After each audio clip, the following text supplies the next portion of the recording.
Hello, everybody. Good morning. Hello and welcome. Good morning and happy weekend. Happy weekend to each and every one of you. How there? So, I'm just going to wait for a couple of more minutes so that others can join me. And then we'll get started because we're going to be discussing a few topics actually. So I was able to gather some other stories that I would be discussing with this story this morning. So I hope you're still. I want to believe that most of you are still in your bed. Okay, I still want to believe you're still in your bed. Um, and please, good morning, Abby. How are you? How is Niger weather? How is Niger weather? I hope you are staying safe. So, okay, like I said earlier on, I hope you guys. I want to believe that most of you are still in bed, and maybe those who were working night shift probably on their way home. So let's get started. First of all, let me quickly do a quick shout out. A shout out to, let me bring the image up. A shout out to man of the, what should I call it? Man of the moment. So apparently it's Peter Obi's birthday today. So happy birthday to incoming president. It has to be Peter Obi or nobody else. That's the mantra now. So happy birthday to Peter Obi. Wishing him an amazing 64. And I hope and pray that God will grant him all of his heart desires. And that wherever he goes, God will continue to protect him, because as it is now, the way Nigeria is going, we don't know who is safe and who is not safe. Let me turn on the monetization on this thing. I didn't realize that it does not have monetization on. Like I was saying, we don't know the way Nigeria is right now, and I'll let you guys know why I said that, because everywhere, all of the talks that this man has been making, he's been meeting several types of blocking stones. Some are telling him that he can't do this, he can't do that, and I just pray that wherever he goes, he's safe, and that everything is actually wishing for Nigeria, God grants it for him. So with that being said, I'm going to quickly move on to the topic for today. Let me quickly find that video on my channel. I'm going to share my screen at some point with you guys. So I'm going to be discussing a few topics today, actually. So we're going to be discussing, obviously, we've just celebrated Peter Obi there. So we're going to be discussing the story of Verydarkman. We all know the story of that girl, that young lady from LASU, who alleged that a landlord threatened her. And we're going to listen to that, and obviously how Verydarkman handled that case. And I'll be asking you guys your opinion, if he handled it well or not. Guys, if you can hear me, please do let me know in the comment section if he handled the case well, and apparently what has now happened to that girl now. And obviously, Verydarkman has already came out. And yes, we're going to be listening to D1. D1 has an opinion, and we're all going to rub minds in regards to that. And then we're going to move on quickly to discuss about Ghanaian TV stations versus Nigerian Hollywood makers. So Mercy Johnson has called out a Ghanaian TV station of broadcasting a new movie. So we're going to be discussing that, and also we're going to be diving into the threat that the governor of Edo State, allegedly threatened Peter Obi. So we're going to be watching that video, and we're going to watch a couple of videos as well. And then I think I'm going to round it up with the last two topics of Scott Iguma and the P1 estate. Obviously, we're going to be talking about buying lands in Nigeria, if you are somebody in diaspora, and what obviously lessons to learn and what this story is all about. Okay. And the last topic for the day will be discussing about Buhari's daughter, who came out to say that she came out to practically thank Nigerians because Nigerians have apparently forgiven Buhari. I don't know what gave her that thought to, but yeah. So I think we should start with Verydarkman's video first, where we're going to start with the first story. Okay. So let me share my screen with you guys. Please, guys, like as you comment, I really appreciate it. All right.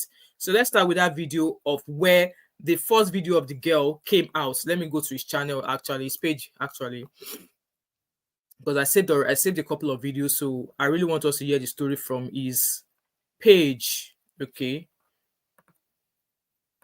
so this is the first video. Let's listen to the story. This is a video of when the matter was brought to Verydarkman's attention. I'm going to jail. Sharp. Okay. No. Why are you begging him? Leave him alone. If I see you here, I'm not a see. You are a rat. 500,000 will settle everything. Thank you, sir. God bless you.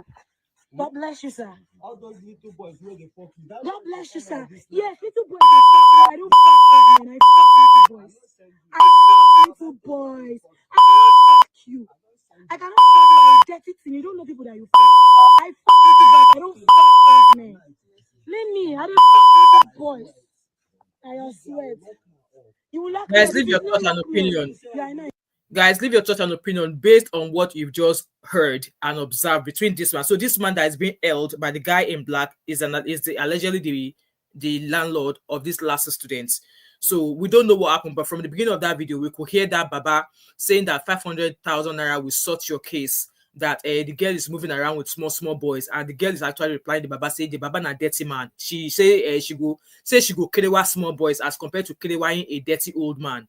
And then the Baba kept on, saying stuff to her. Hence why all the beep. Okay, but let's keep listening. Yes, if you don't lock me up, you're not a man. Are you not ashamed of yourself? It's okay. You know, the time you say it's okay. You know, there when you can't follow me, they talk. So somebody sent it. So Verydarkman is going to narrate the story, obviously, because somebody sent it to him and he will have the first-hand story. So we're going to listen to him narrate exactly what happened there, okay? This to my DM that Verydarkman, I beg, rescue this young girl. So apparently the girl is a student of the University of Lagos, a 300 level student with the University of Lagos. So according to the story, saying that the landlord be that of the girl. So he has been trying to knock the girl, but the girl. When you guys say that, heard what he said. You go buy. He didn't just stop there. Say 500,000 naira will settle everything. Then when the girl challenged him, he said he go lock the girl up. For what reason? Next thing, only him using mouth. TikTok say she did knock small boys. So if they make the story make sense, say true. You won't knock the girl no green. But my own part now, the threat where they threaten the girl say she go buy 500,000 naira go settle up. I guess it's because of the threat in the video as well that was like, okay, this, for my own opinion as well, this case should not just be allowed to go like that, because the man threatened the girl, saying 500,000 naira will sort your case, that he would allegedly use 500k to make sure that they buy the girl, they unalive the girl. So to me, that's a huge threat. And if anybody comes to me putting that threat to my face, the next thing I'll be doing is rushing to the nearest police station to file a complaint that in case anything happens to me, this person should be held accountable because they threatened me. And there's a video record of him saying that. And I'm sure you guys will agree with me, but let's keep listening. How many people you don't buy Oga when they use 500,000 take settle? Exactly. How many people have you buy? You call the girl a rat, but you won't put your bola inside rat. Your congener rat they go for. Exactly. Now I even went to the girl's TikTok to go and check her page. I think saying all those girls say that they show body, where they'll pack all their body pull outside. Maybe they seduce the man, kind of, understand? I went on her page and saw the girl. Yeah, no, they even show body. She does music. I carry guitar, they sing music all over her page. So what is the problem? Why won't you let the girl rest, Oga? Why won't you let the girl rest? I beg this threat, we will write petition, give police. So if anything do that again, now your head deal. Because this one they say you talk him. Nobody say the girl say you talk him. You did video, you did talk him. Video recording, exactly. Then she go buy 500,000 naira, go settle everything. How many people you don't settle their buy 500,000? And as a landlord, if nobody say you do this thing where this girl they accuse you of now, because I hear you just tell me say now what you do. It makes sense, because how did you go from you go buy 500,000 to talking about say small boys they knock him? They knock him, exactly. I see your face, see your white hair. You're supposed to be like a father to this girl. They look the girl. You're supposed to be born this girl. If you respect yourself enough, this girl for they respect you. But because you don't bring yourself to a level by maybe toasting the girl, and the girl don't see you on a level, and the girl no come agree. Yes, continue the catch. But the girl don't agree, you go leave the girl now. Okay, exactly. It's all this one. You go buy 500,000. I want to believe that you are high. I want to believe that you are drunk. I want to believe say you don't hide. But again, we not just take them as ordinary highness. We could just write petition. I beg go police. If anything, do this University of Lagos students. Now this man. And you better don't try to go and give the girl quit notice, because I hear now you be landlord. You better don't go and give her quit notice, because we go write say she not come up for that house. So maybe una no come carry her. She pursue her. She go another place. Una come go buy the girl for there. And that's a very, very good, obviously good thought, because yes, if I decide to give her a quick notice to maybe give her a quick notice to live in a month, and then the guy now moves somewhere else, and then something else happens to the girl, so he's trying to divert. So obviously that's a good one there. Then they no come suspect you now. You go have to do for your compound, finish her university. She go need to do your house, finish university. Then she will come go. She does not even need to stay in that house till she finishes her degree. She could move anywhere else. However, a police report has to be made to say that if anything ever happens to this girl while she remains a student of this university, or while she lives in this facility, this man should be held accountable. At least let a police repetition be filed that she's been threatened, and if anything happens to her, this is whoever should be held, because she can decide to keep living in this baba's house, and he keeps coming after her. He might not send anybody, he might keep going after her. So yeah, back to wherever she come from, safe. Because next night you give her quick notice, the girl will say okay, she no want to holla, she go pack. If she pack, next thing now don't something don't happen to the girl. Who know, maybe now go don't go runs the girl, don't go down because you want a payback. And again, I know a lot of landlords do these things to all these girls, especially. So obviously, guys, you already have the gist. So he went that day to go find that girl. He went to the girls' university, went to LASU, and upon getting there, the landlord was not available, was not there. So I think while he was there, he found out that the Baba was, he does a business. He does pure water business. So according to his write-up here, he says, I came all the way to Igondo in respect of the LASU student that was threatened by a landlord because she refused his actual advances. On reaching here, I found out the landlord have a pure water factory, and from the look of things, no be only the girl the man won't buy you. Now everybody where they drink in water in won't buy, allegedly. See, that's one of the things this guy does. So you came to his house, you saw that he has a pure water business. Now you are now alleging. You are not even putting allegedly. You are saying that okay, it is not only the girl that he wants to buy. You are not saying that because if they do pure water business, say no be only the girl. You won't buy people where they drink pure water. Do you know? Have you even checked the water? Have you even checked to see if his business was registered with NAFDAC or not? So according to him, he's right up there. Said everybody will drink in water in one buy. So he tagged NAFDAC and says NAFDAC needs to show us their requirements to open a water factory. Okay, so like I said, we don't know if this man has a registered business with NAFDAC, if he has a NAFDAC number in regards to the water business that he's doing.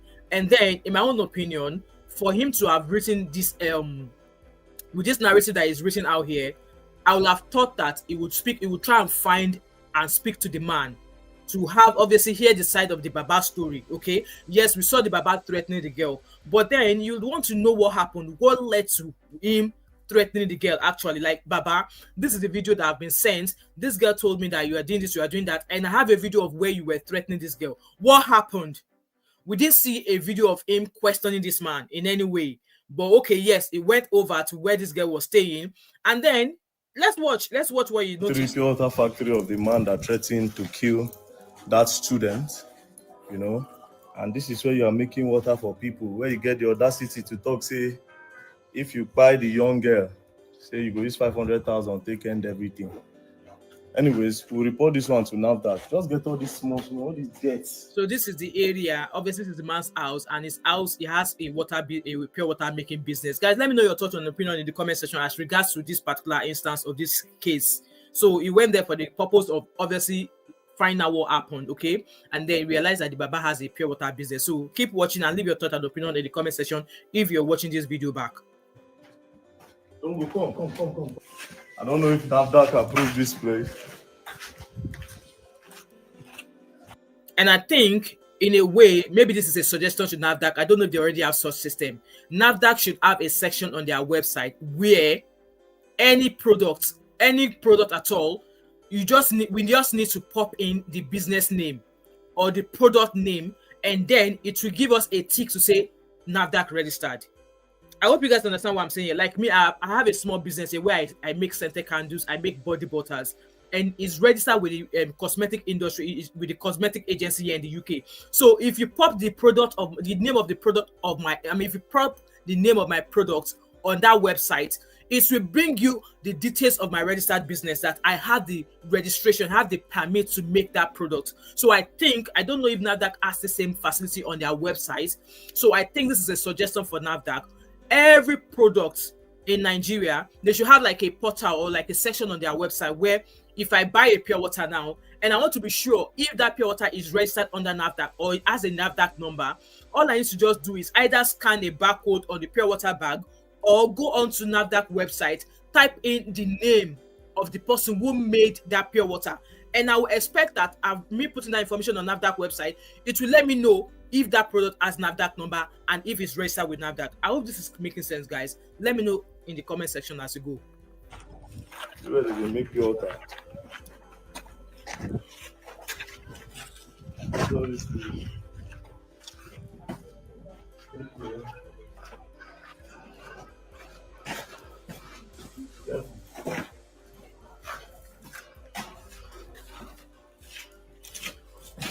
Guys, like this live stream for me, please.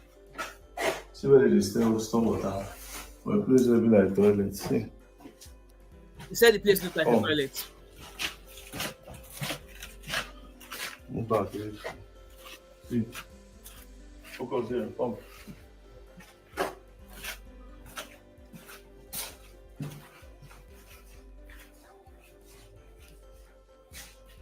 See.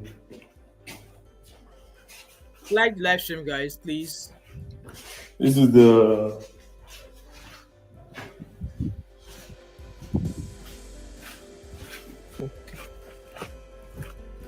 back.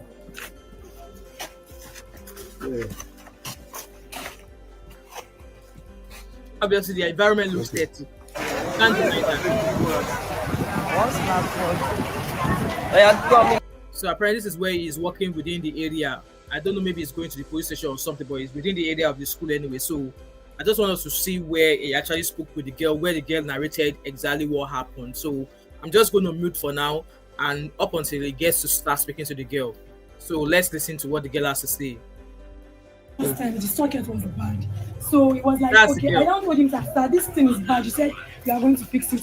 He did not fix it. He said I could charge at his place for the main time. I was like, okay, no problem. That was the only thing that took me to that. So the first time I went there to charge, he tried to like engage me in a conversation. I did not want to be rude. So after like 2 minutes, I told him, sir, please, I have a class. I want to go to school. So I left. Afterwards, at night, he's going to text me by 11 p.m. that, what are you doing? Sometimes he comes and knock on my door. That, what are you doing? Come, let's chill.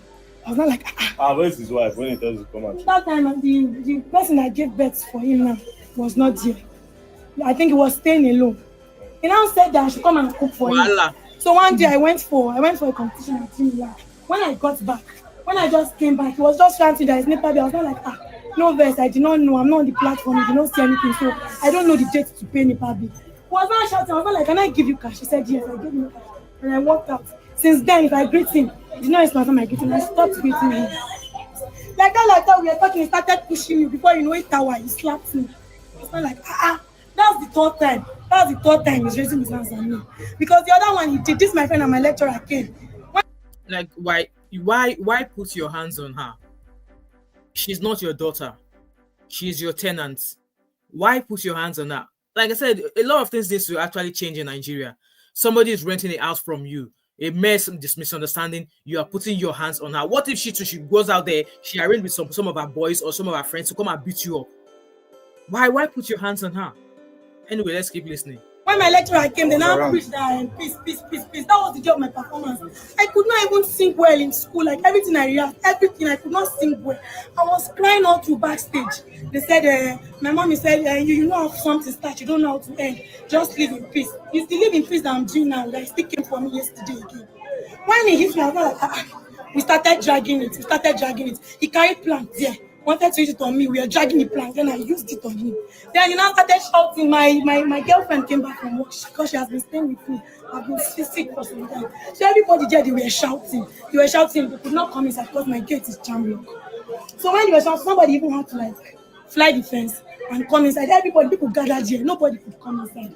So when two of my church members were playing their pastor, so when they now heard that, and I Mercy did the shot, then they now rushed and came. And I went to open the gate. When I opened the gate, those my church members, they wanted to rush him and beat him. He now ran inside, came out, broke bottles, and started shouting that this is his house. Nobody that is going to do anything he likes. The other video that he sent that he said he was going to kill me was the one that I made in the midnight after I came back from the police station where I went to write my statement. Can you guys hear that? So that was what happened last night. Yeah, written your statement. Yes, I went. Yes. Which station? Igondo police station. So it's not far. Yes, it's not. Okay, right? Yeah. So she already went to write a report at the police station. Okay. the one reason brought me here.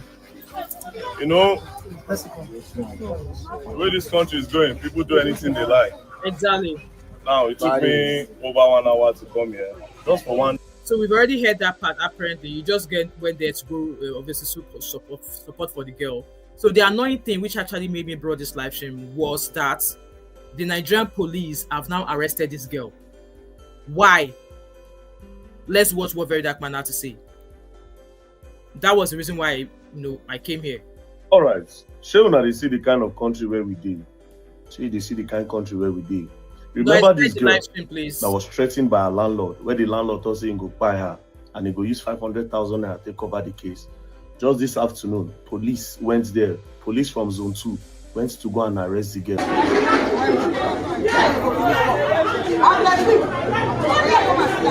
Babe, go inside. I will punch your head now. The victim that cried out, that complained that she was threatened by a landlord. And this complaint, it's not as if nobody heard it. It was on a video. Exactly. And the video clearly showed the landlord when he was saying all those things.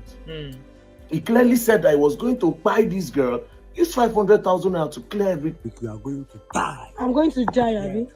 Sharp. Okay. So that was like obviously him threatening her. And like I said, if anybody threatens you, say you will buy or more, run to the nearest police station. Okay?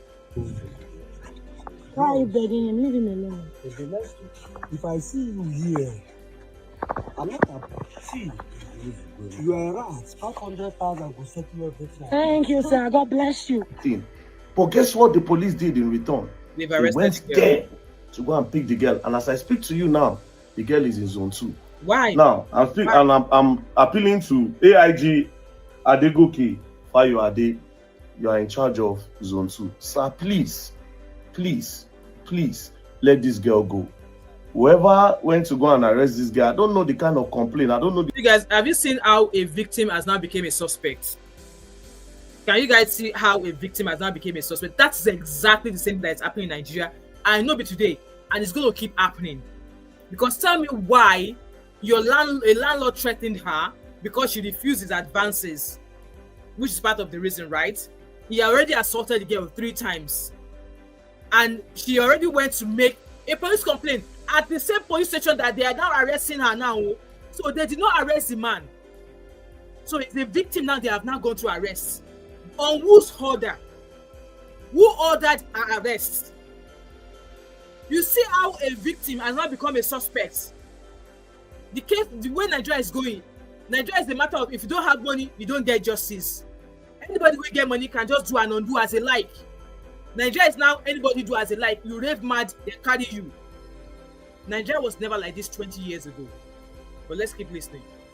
The petition that was written against this girl.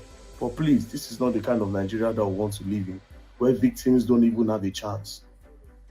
You people say we should leave jungle justice alone because whether you like it or not, normal, and jungle justice, they're supposed to run that man.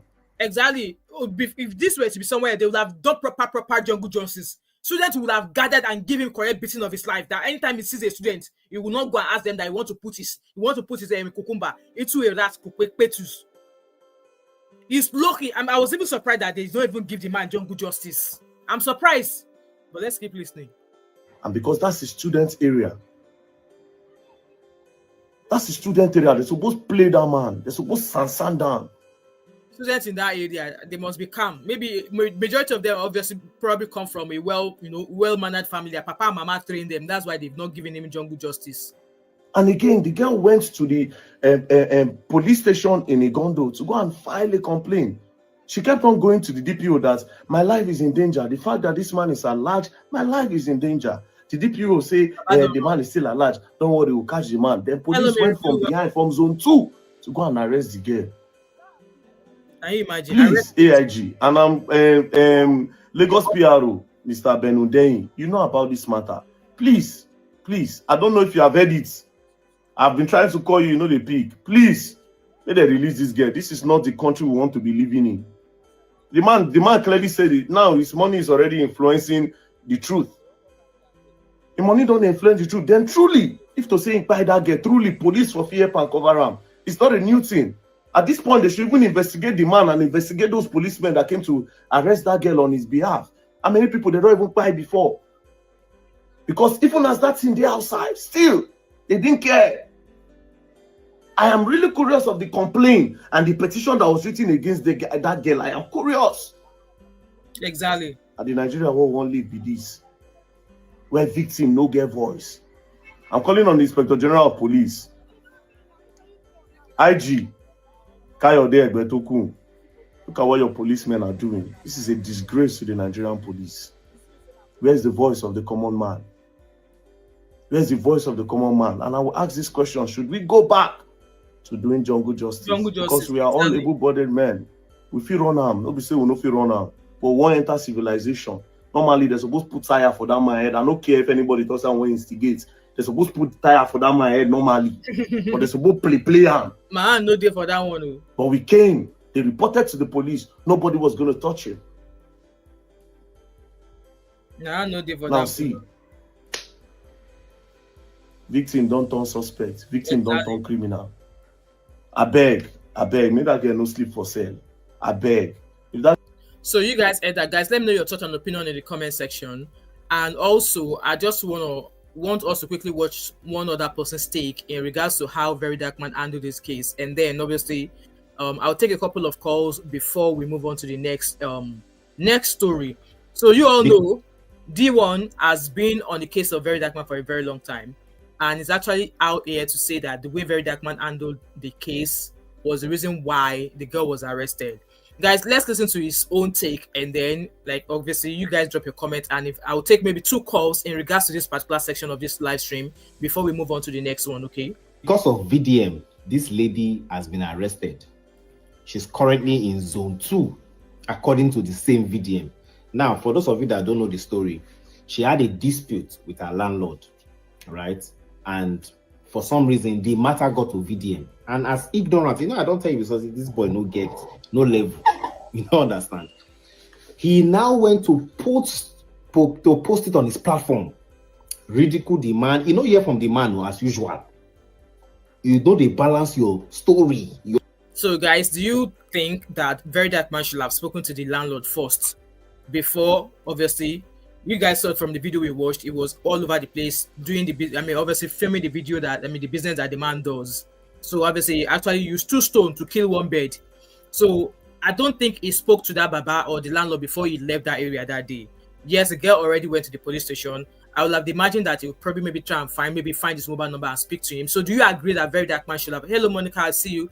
Do you agree that Verydarkman should have attempted to speak to the landlord as well to hear his own side of the story before obviously all of what happened afterwards? Or do you agree that the way he handled the case, the situation was a right way? Because according to D1, he's saying now that it was a way Verydarkman handled the case that led to the girl being arrested. So as it is, I don't know if they've locked the girl up. She might probably be spending the weekend in Igado police station. I don't know.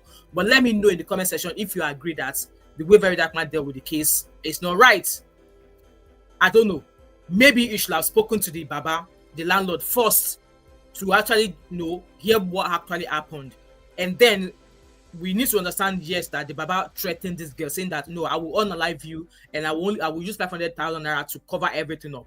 So leave your thoughts and opinion in the comment section, guys. Your information, number 1. Number 2, get level.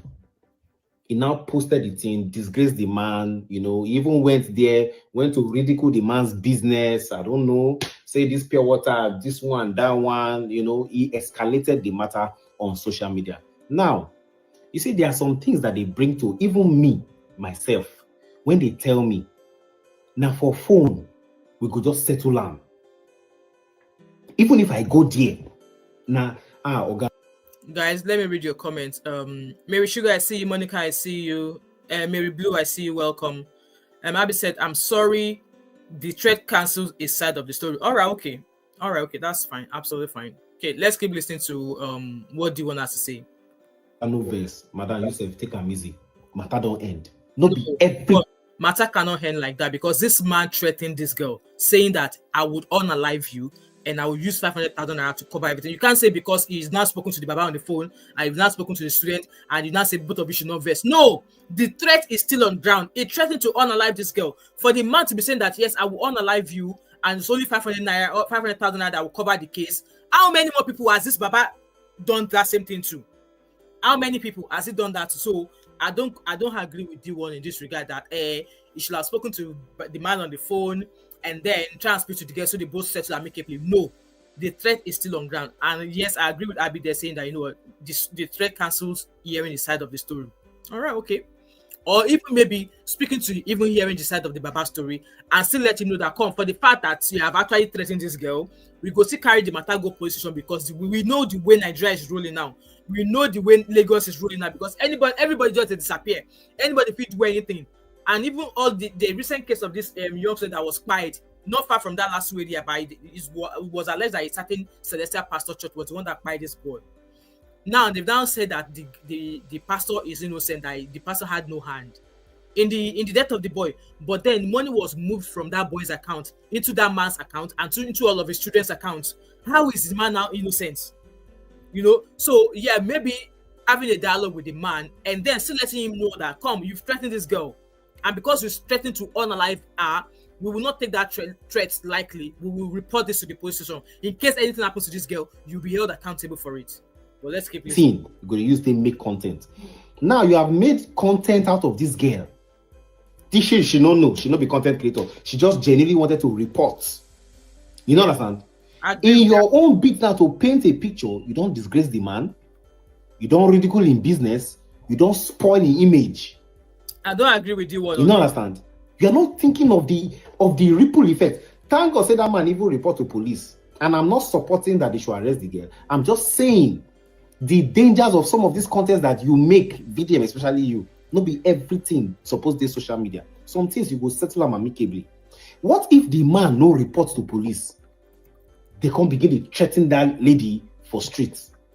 Sometimes, you see, if you come on money, if VDM can remove his love for money, I swear. Right, okay, D1, shut up now. I'm not agreeing with you, D1. Like, I've just dropped a comment there to say, what do you have to say to the threat of him saying he would not alive the girl? So you are saying that VDM collected money. If you are putting those talks out there, you need to be bringing proof. Anyway, so what D1 has said so far, he has actually not said anything about the threat this man made towards this girl. Hence why I'm not actually agreeing with him right now. He has said everything else, but he's not addressed the threat so far. Let's keep listening. Maybe he's going to address the threat at some point. Things go better. But now that content, that money for YouTube, that money for Instagram, I heard his Instagram is monetized, I heard his Facebook is monetized. You know understand? Now you know they make and they think. Something where you could just follow the man to daddy, wait here.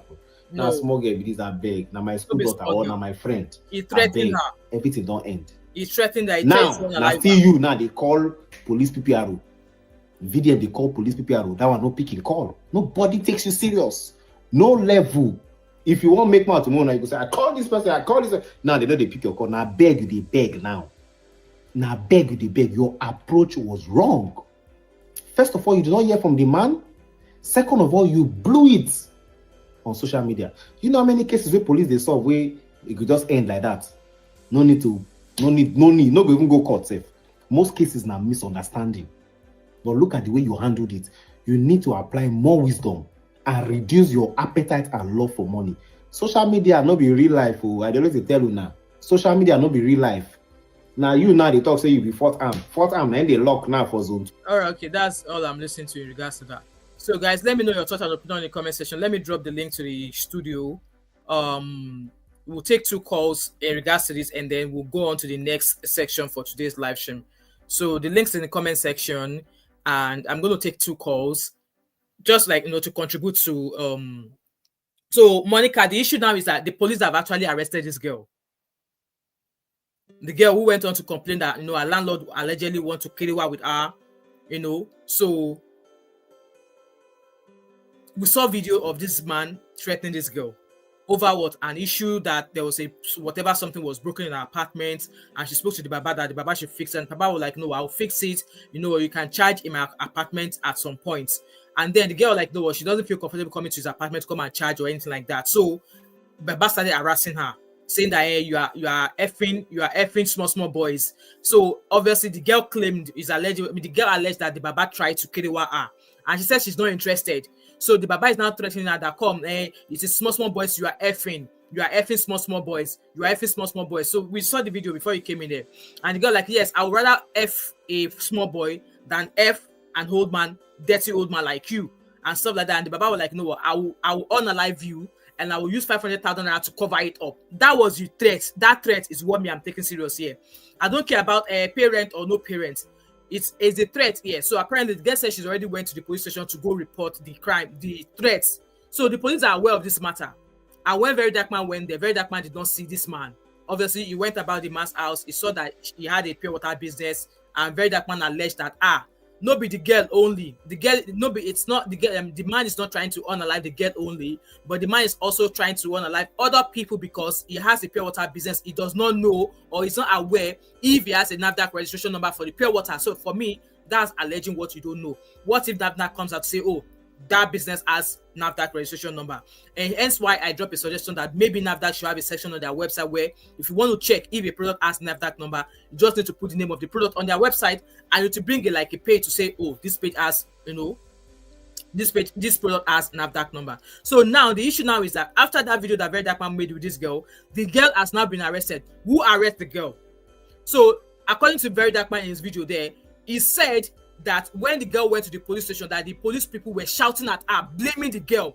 Like, I don't understand the kind of a system. You are the victim. You went to report a crime, and police people are shouting at you for you to come and report a crime. So they were blaming the girl, saying that if she had not involved Verydarkman, if the case was not already on social media, they would have been able to arrest the man. So now they have now arrested the girl. Who actually actioned arrest of the girl? Who reported the girl for her to be arrested? Shebi police claimed that they were not able to arrest the man, right? So who actioned the arrest of the girl? Why was the girl arrested? Or why is the girl? I don't know.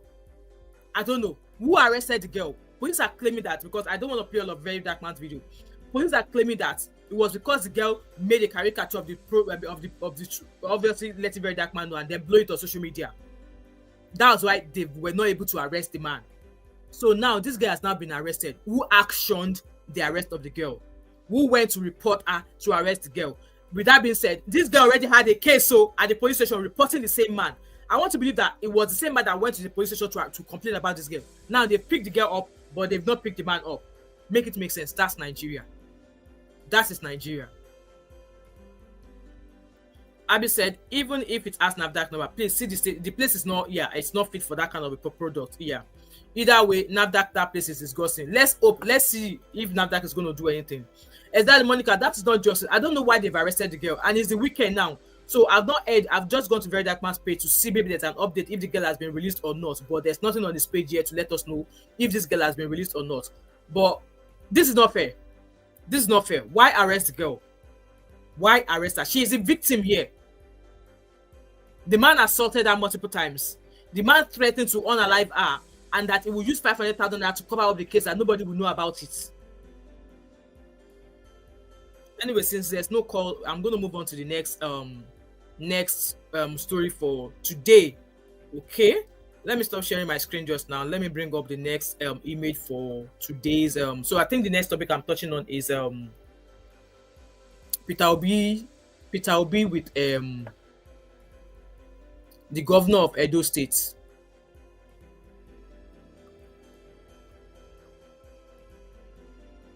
Peter Obi with the governor of Edo State.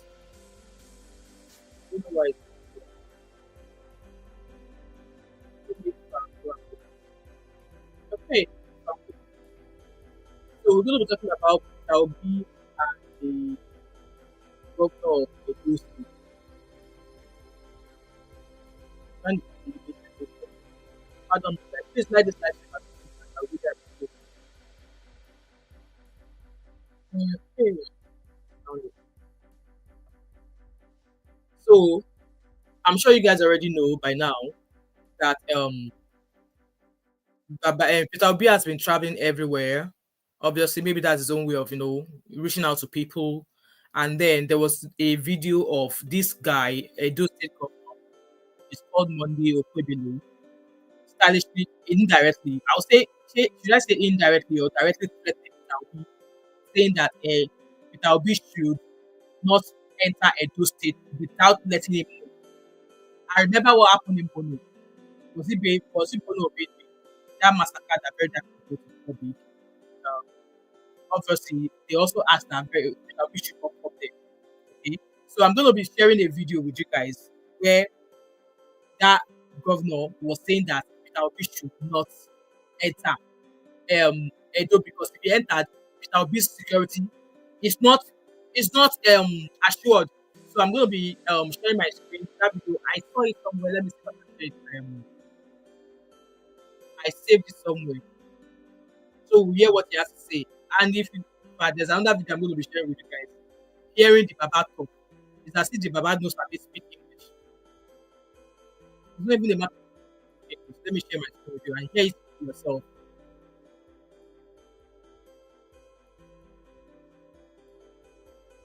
So obviously, Peter Obi has been traveling everywhere. Peter Obi has been traveling everywhere. We all know how he does. He will travel everywhere. And every time he travels to all of these states, he will always come and say, somebody cried. Somebody cried because Peter Obi came to that area. Somebody cried because Peter Obi came to that area. So let's hear what this governor has to say. The man will say, no, Gashishi. I am sending a direct message to him. There is a new sheriff in town. He cannot come to Edo without telling me.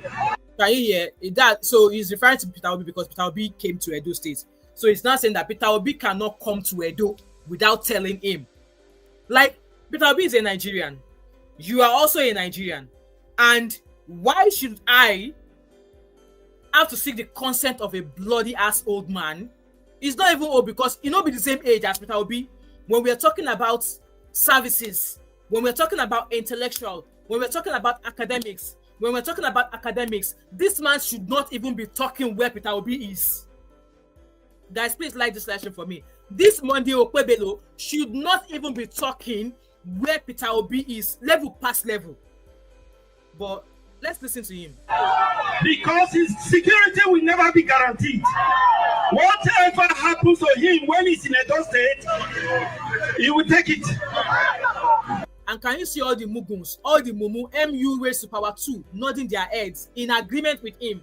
That's him saying that Peter Obi should not enter Edo State without telling him. And if he decides to come in, that if Peter Obi comes to Edo, into his city, without telling him, whatever happens to Peter Obi, he should bear it. That Peter Obi's security is not guaranteed if he enters his city. To me, that's a direct threat. And if at all you don't even plan on doing anything to Peter Obi, if anything happens to Peter Obi while you are in there, for the fact that these statements are made to the public, this man should be held responsible. Let's get it. I am serious about it. He came the other day and donated 15 million. Somebody was saying, no, guys. The man does not even know the difference between 1.5 million and 15 million. That was why I tagged him an illiterate governor. Look at the people that are ruling people in Nigeria. Look at the people who don't go school that they are ruling people in Nigeria. He does not know the difference between 1.5 million and 15 million. And there's another video that I'm going to be sharing with you guys later. And you guys will be like, how are these people actually entering office to govern people in Nigeria? How? Is there an academic requirement that they must have? Because it's like these people are coming through policy through the back door. They don't go school. They don't finish primary school. Talk more, say they go finish secondary school. How is this man? How did he become a governor? There's a video I'm going to be playing soon, but let's finish listening to this one. She went get 1.5, 15 million to the lot of people. By the time he left, there was crisis. 3 people died in Benin. So for that reason, there was already crisis in Benin. Peter Obi's arrival or coming to Benin, it did not happen. Did not make all of those plans happen.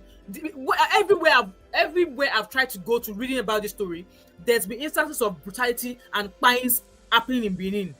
No be Peter Obi bring those things round. It was not Peter Obi. So this man is definitely sick in the head.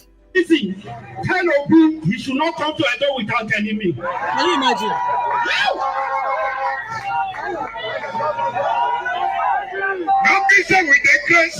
Abby, where is that written? Where is that written? Where is that written? That it should not come to that policy. So I'll be saying on a very serious note, political aspirants on PO's level and other politicians should, but other politicians are doing this. Have they been called out? Why is Peter Obi being called out? Other politicians are going to other states, and none of those politicians or governors in those states have said, oh, by the way, why are you in my city? I've not seen any other, I've not seen. So, no. Monica said, yesterday made it exactly 1 week that my colleague in Nigeria Federal Neuropsychiatric Hospital was spied on his way from work. I'm so sorry to hear that, Monica. Abby said, outside of the fact that there's an underlying issue, it's actually good practice and respect. All right, okay. Okay. And Monica said, no, it's not a threat. You mean it's not a threat? It's saying that if Peter Obi enters his city, that Peter Obi should not enter into Benin without letting him know. And that if Peter Obi enters Benin, that whatever happens to him is none of his business. And you say that is not a threat. I'm sorry, to me, that's a threat. You are both political aspirants. You are both in politics. To me, that's a big threat. So Monica said, the governor is stating the fact of how he has failed in terms of security. All right, okay. Monica said, two cultist group has been spying each other. That my colleague, innocent guy, Alex, was spied on Friday last week, just a few minutes from leaving the office. So if he is failing, him coming out to say Peter Obi should not come, well, I'm sure Peter Obi will not work alone. Because as it is, Peter Obi is not an ordinary man either. He will not work alone. And I don't think he should be coming out to social media to say if anything happens to him. What do you mean if anything happens to him? What do you have in your cupboard? Or is he saying that as a result of the lack of security in the state? There's lack of security everywhere in Nigeria. But for a sitting governor to come out and say Peter Obi should not come, that's you even tell him not to even come in the first place. I would imagine you should say, if Peter Obi is planning on coming to Benin, please let me know who arrange security personnel for you, rather than Peter Obi should not come to my state without telling me. Come on now. Abby said also, I love PO, but some of these things it does may come across as condescending to sitting government, especially because he's not doing all this as a philanthropy but as an incoming president. Well, okay. Bonica said, I beg the governor, go and sit down. Abby said, it's not a threat, it cannot guarantee his safety. But the way he said it, Peter Obi should not come to Benin without telling me. Rather, he should have said, if Peter Obi is planning to come to Benin, please let me and my security panel know so we can arrange a security for you, rather than the way he has said it. Exactly, Clara. So that's him saying that is practically telling him not to come. It would have been better if he said, oh, Peter Obi, if it is in your agenda to come to Benin, please do let me know so I can arrange security personnel for your visits. But he's saying, if Peter Obi should not come to Benin without telling me. Like, who the fuck is he? Let's keep listening to what he has to say. The man will say no get shishi. And the way he started it, the man will say you know get shishi. Guys, look at the undertone in that message. Man will say you know get shishi. That was how he started it. He did not start this it doesn't start this with a good heart. Or he did not start this with a good heart. Man will say, get shishi. He started by shading him first. And then go and say, if he listen to it again. To me, that's a threat. I am sending a direct message to him. There is a new sheriff in town. There is a what? Did he say there's a ritualist in town? I quite didn't get that what he said there. He cannot come to Edo without telling me. He cannot come to Edo without telling him. Because his security will never be guaranteed. because his security will never be guaranteed. So if he's saying that Peter will be coming to his state, his security will never be guaranteed, that means that thousands of the people in Benin, their security are not guaranteed either. Whatever happens to him when he's in Edo State, he will take it. Whatever happens to him, in a way, he's actually sending another indirect message to whoever is behind all of the crimes in Benin. To me, that's how this message come across to him. Whatever happens to him when it comes to Benin, so all the people that are buying people, they will not start going and be monitoring the highway to keep an eye out for when Peter Obi comes. Come on now. I am serious about it. He came the other day and donated 15 million. Somebody was saying, no, guys, she should get 15 million to donate to people. By the time he left, there was crisis. 3 people died in Benin. So for that reason, tell Obi he should not come to Edo without telling me.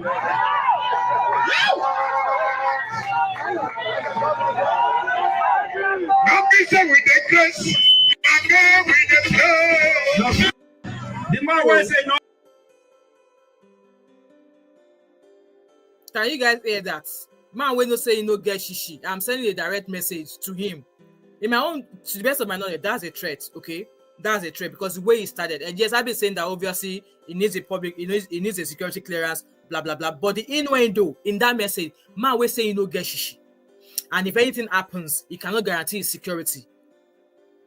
To me, that's him practically saying to him, do not come. But we're going to move on from that. And then, anyway, I'm going to read your comment. Monica said, it's better Peter Obi enters Benin without telling him, because to go to Benin now, you have to hide yourself. I don't think Peter Obi will even enter like an ordinary man. He will probably have his own security personnel as well. Clara said he is referring to himself as a new sheriff in town. Okay, there is a new sheriff in town. All right, okay. So he's a new sheriff. Sheriff will never protect all the lives that they take for Benin. Now that sheriff won't come protect person will be say is the aspiring president to be, that people are wanting to be the president of Nigeria. He's not protected the people in Benin. Now Peter Obi he wants to protect. They play. Abi said, I did admit there's an underlying issue. However, Peter Obi should also put good practice in place. All right, okay. After all, he claims to be better than them. It's good practice. All right, okay. That's understandable. And Monica said there is more to it. Okay, try and understand what I am writing. I understand you. And Valerie said he's expecting one. Okay. Monica says so many crimes are happening in Benin that they are lying is cultists, but not. I believe they are all extrajudicial crimes. That's me. That to me, any crime that you see that is happening unnecessarily, they are all extrajudiciary and they are allegedly being funded by the people we know. Abby said, even respect, what's PO doing? Philanthropy or even philanthropy or potentially riling people up against present government at seat. We all know the drama now, Abby. We all know. I don't like that style, I beg, okay? He tried, then he started singing church. Nobody say we dey praise. Now God we dey praise. Oh, nobody say we dey praise. Abby said, his core obedience have the same issue with him on X. Okay. Clara said, imagine what a sitting governor is saying as a citizen in Nigeria. You have the right to enter any state. Obviously, Abby is educating us now that obviously being the kind of caliber that he has, that no sitting, obviously any aspiring politician, if you're going to go to another city or another state, you need to let the state governor, the sitting governor there know that you are coming. So we are learning every day. Mind you, he's most popular in X. I've been seeing him all over in X as well, but you know, obviously X is a lot. I can't handle X. Agunu Glory said, yes, he should inform the governor before coming, but the way the governor said, exactly, that's what I'm saying, that the innuendo in it, the way he started, person way he say, you know, get shishi, he's already mad at the fact that Peter Obi is giving people money in the city. And then he now went on to say, he's a new sheriff. Sheriff will not be protecting people. Now you won't come protect person where they aim to become president of Nigeria. They play. Anyway, I'm going to move on to the fact that how are all these illiterates becoming governors? How are all these illiterates governing states in Nigeria? There's a video I want to share with you, and it's on Aisha Yusuf page. So let me quickly read it about maybe a minute long or something. I'm going to try and fast forward to that section of that video, and then we'll move on from there to another topic for the day. So let me share my screen with you, and that video is from Aisha Bello. Let me see if I can find it to where I said where this talk of illiteracy People will not feel read book, will not feel differentiate between 1 million and 1.5. Imagine being able to build. Let that advert go. Guys, please like this live stream for me, please. I really appreciate it. Please like this live stream. So let's fast forward. Let's listen. 6 billion. This is the same governor. Baba no fit. Listen. 605 billion. 605 76 million. Wow. 76. Let me take it again. Take 506 billion. Take 2. 605 billion. Sorry. Take 3. 776 billion. Sorry. Take 5. It's confusing. Voila.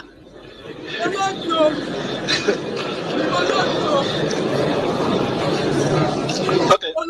6. Take 6. Sorry. 6. Take 7. Order in the house, please. Mr. Peter must be ready silence, please. Even this man cannot laugh. He wants to laugh, but he cannot laugh. 605 billion. Take 8. And details of the budget. Take 9. Proposal for your consideration and approval. Thank you for your kind consideration. Hey, now the Monday we can't get liver. Exactly. Can't get liver. He they stand, they threaten person. Really? He can't even. He doesn't know there's something called freedom of movement. So you guys saw that. I just wanted to share that part. How did he become the governor in the first place? Did you guys see how many take it took him to say 1 point something billion that he was trying to say in numbers? Yeah? Olodo. And he has the audacity to come out and say somebody cannot come, somebody cannot do this. Even he was not even able to differentiate 1 point. Now 15 million naira, they thought say Peter Obi donated 15 million naira somewhere, and he donated 10 million naira somewhere. Now Baba say, is it 1.5 million or 15 billion? How are they recruiting? Like, what are the requirements of becoming a governor in Nigeria? Exactly, who voted him in the first place? What were his qualification? The man finish? Is it WAEC at all? Did he even finish primary school or secondary school? How did he become the governor? How? Go school, they don't go school, no be scam. Let's quickly hear what Aisha had to say in regards to that Peter Obi's visit, and then we'll move on to the next topic for the day. So he thinks he can stop someone from entering the state just because they allowed him to enter a government house in Edo State. Somebody that cannot protect himself, that half of the time is in Abuja. How many days does he stay in that same Edo State? They should ask Monday Okpebolo, how many days does he stay in that Edo State? That he sits down with such audacity to carry a microphone and threaten the life of someone who's... Abi said, let me read that. Abi said, I'm not even trying to be funny, but how many people know how many zeros are in billion? It's true. Maybe whoever wrote that thing for him, they shouldn't have tried to make him... They should have probably written it out in words for him. Rather, because I think he was struggling because it's been written in figures. Maybe they should have saved him shame. They should have saved him from that shame by writing it out in words so that he's just reading it rather than putting it out in a figure, and it's now up to him to put it in words. But then at the end of the day, he'll be governor.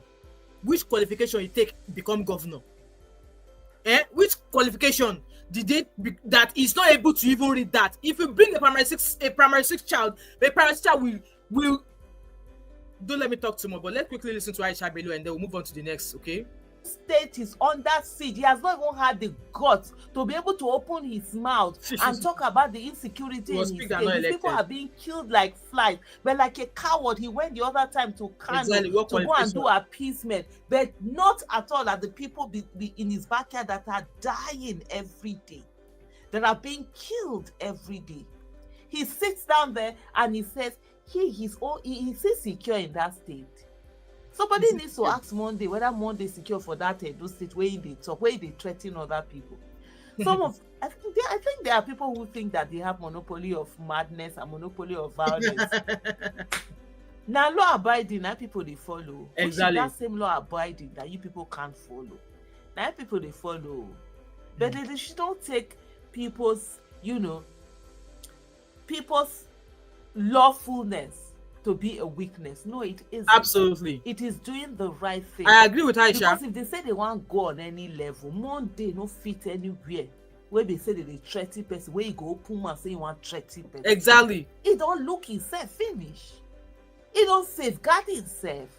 Ataya. Person they do boy up and down, when they see people, they put paper for in front, you don't feel read down. Now you don't sit down, people exactly, no feel read the paper. Talk. You want threaten. You want me they not come in pace. Now this one people, what people they call a popo more. But I can't go be a cremavia more. A popo more. At all. Now be this one. Voila. He doesn't even know when not to cross the line. Because this is him exactly crossing the line. The others who had done a bit, like the Benue state governor that did a bit of his own shenanigans, he didn't cross the line this way because that one is educated enough to know how not to cross the line. But because this one does not have the education, of course, this is exactly no education. Anyway, I don't blame Monday. For where I don't blame Monday. Now I know people are blamed. I know people carry illiterate put as exactly say they go choose as governor and they said their vote. Others refuse to come out to vote. Others will come out to say that they vote. They sold their vote now. So that is it. Thank you so much, Aisha Yusufu there. Thank you so much for that. So I'm going to read your comment, guys. Like I said, if you guys want to, I will take a couple of calls in regards to this section before we move on to the next one. Okay, so let me drop the link to the call. We will take 2 calls, and if there are no calls, we'll move on to the next topic for this show today. Like I said, guys, I plan to be here for 2 hours, so we've been here for an hour now, and we've treated 2 topics already. So we're about to move on to the next one. So I've dropped the link to the call in the comment section. I'll take 2 calls, and then we'll move on from here. But while I'm waiting for people to phone in, I'm just going to scroll through your comments. We'll read your comments. All right. Abby said, "This is why I can't stand Nigeria across the board. Please, what qualification does he have to be governor? Exactly, what qualification? But it's only Nigeria. They can do these things and get away with it. Only in Nigeria do they do these things and get away with it." Monica said he does not know how many zeros. He doesn't. And like I said, whoever wrote that thing for him, they should have put it, like, write it in words for him rather than I don't know. Agun said, "You are talking about governor who voted Monday as a senator. All of them all together, they no goes with their whole bunch of illiterates. Exactly, I should be written here in words." And Monica said, "Why will he not rehearse before going public?" Who knows, maybe in the last minute they can't reach there. Maybe he was not even going to attend the event anyway, but he just had to attend to come and show face because obviously he wants to be there to serve his master. Abby said, "Well, then why will a governor not have a rundown of things beforehand by his team?" Nigeria, and the last minute thing that they do, and obviously it will have been, maybe they still have some idea, they still believe that he will be able to pull things off. But yes, it took him 7 takes or 9 takes to read those. I give up. Isn't that how it's done? Exactly. Our own country, always difficult, always different. At least maybe they should have put a teleprompter and put it in word for him, but they still did not do that. Even though if he still not read that from teleprompter, they help and put them for paper, but the person will do that thing, not do it well. They should have written it in words for him. But still, this is how they'll be showing their their mumu to us, because like I said, if he's not even able to read that, why is he in office? He's not fit to be in that office. It's not.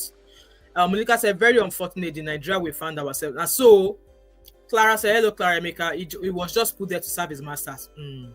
Abby said, "Monica, even if it's key points, his team should go through it." Absolutely. Victoria, my email address has been dropped in the comment section by Abby there. So if there's anything, you can email me. My email address is thatmom5. I'll put it on the screen there. Or you can send me a DM on my Instagram at thatmom5 as well. So, guys, since nobody has called in, let's move on to the next topic. And the next topic is going to be Ghana versus Nigerian Nollywood maker. Let me bring out the image. So we're talking about Nollywood versus Ghana now. Nollywood versus Ghana. We are moving on to the next stage. Nollywood versus Ghana. I actually saw this post this morning, and it was by Mercy Johnson. Okay, let me quickly share my screen with you guys again, and then we'll go to Mercy Johnson's page. So I think this is not the first time that Mercy Johnson, that somebody from the Nollywood industry has actually come out to call out Ghanaian that they've come out to call out Ghanaian broadcasting agency or some Ghanaian channels who show Nollywood movies, like movies that are new. And this is not the first time they've been called out anyways. I think Bimbo Ademoye also sometimes ago called out a Ghanaian lady who was called out a few Ghanaian TV stations showcasing our new movies because she was like, no, they've not even asked for my consent. This movie is a new movie. You are showing my movie. And this lady came out from Ghana saying that, we are helping you now. What do you mean? You are making money off somebody's sweat, something that person has actually not made money from. I don't think I'll maybe after we read this post from Mercy Johnson, I'll see if I can find that video from I don't know, Abby, if you're able to help me find if you I don't know if you're able to help me find that and send it via link to me on Instagram. I saw that post the last time and I was going to talk about, but I don't know why I did not. So yes, Abby, you are right. Yes, the Bimbo came out and none of them in Nollywood showed solidarity with her. They pretty much all kept quiet. So I'm hoping now that maybe, I don't know if she's going to get support as well. I don't know if she's going to get support because, like I said, just like Abby said here, that Bimbo Ademoye came out and nobody came out to show solidarity for her. No, nobody came out to show. Even that lady came out from Ghana to drag Bimbo Ademoye as well. And we all know some of these movie industry is changing in Nigeria. People don't buy CDs anymore. They don't buy DVDs anymore. Because if you have digital TV, you can watch all of these movies. And all of them now, all of these Nigerian Nollywood movies, they are all now showing they are all now on YouTube as well, showcasing their videos, just like I am a YouTuber here. They are now bringing their stuff onto social media as well. I think there was a movie released by Sela that was I've not watched, but I don't think I'll be watching it because I'm not sure. So yes, they didn't show solidarity to Bimbo Ademoye. They all just were watching. So now same thing has now happened to her. Now let's see if Mercy Johnson is going to get people to help her. Abby said, nobody spoke that time. Did Mercy talk? No, she did not talk. Well, let's see other people that are going to talk about her. So let me share my screen with you guys so we will see what Mercy Johnson had to say about Ghanaian people or Ghanaian TV station, a particular Ghanaian station showing her movies without her consent. So I'm sharing my screen. So this is Mercy Johnson's page, and she posted this video and this post about 2 hours ago. So she said, Ghana, Blazing TV. How is this even okay? Blazing TV in Ghana is showing my movie, The Firstborn, on their TV without my consent. How does this even make sense? How? So that's what Mercy Johnson is saying there. And she said, I am speechless at the audacity of all. So there's someone here said, address the TV station and leave our country out of this, I beg. We are busy with more important things. Can you imagine?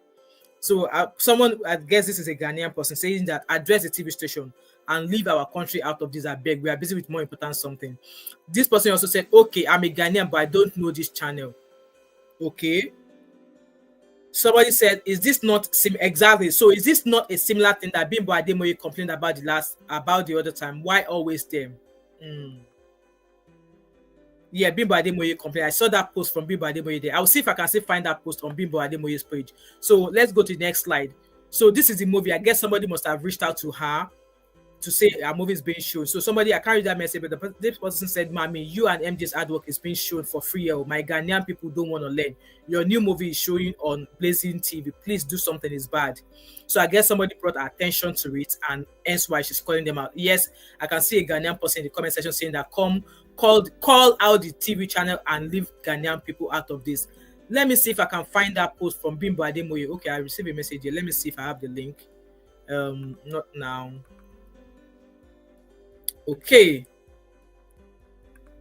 So this is a post that Bimbo Ademoye made then. So actress Bimbo Ademoye calls out popular TV stations in Ghana for displaying her movies without consent and pirates on YouTube for uploading her movies, use her title and thumbnails for clickbait actually.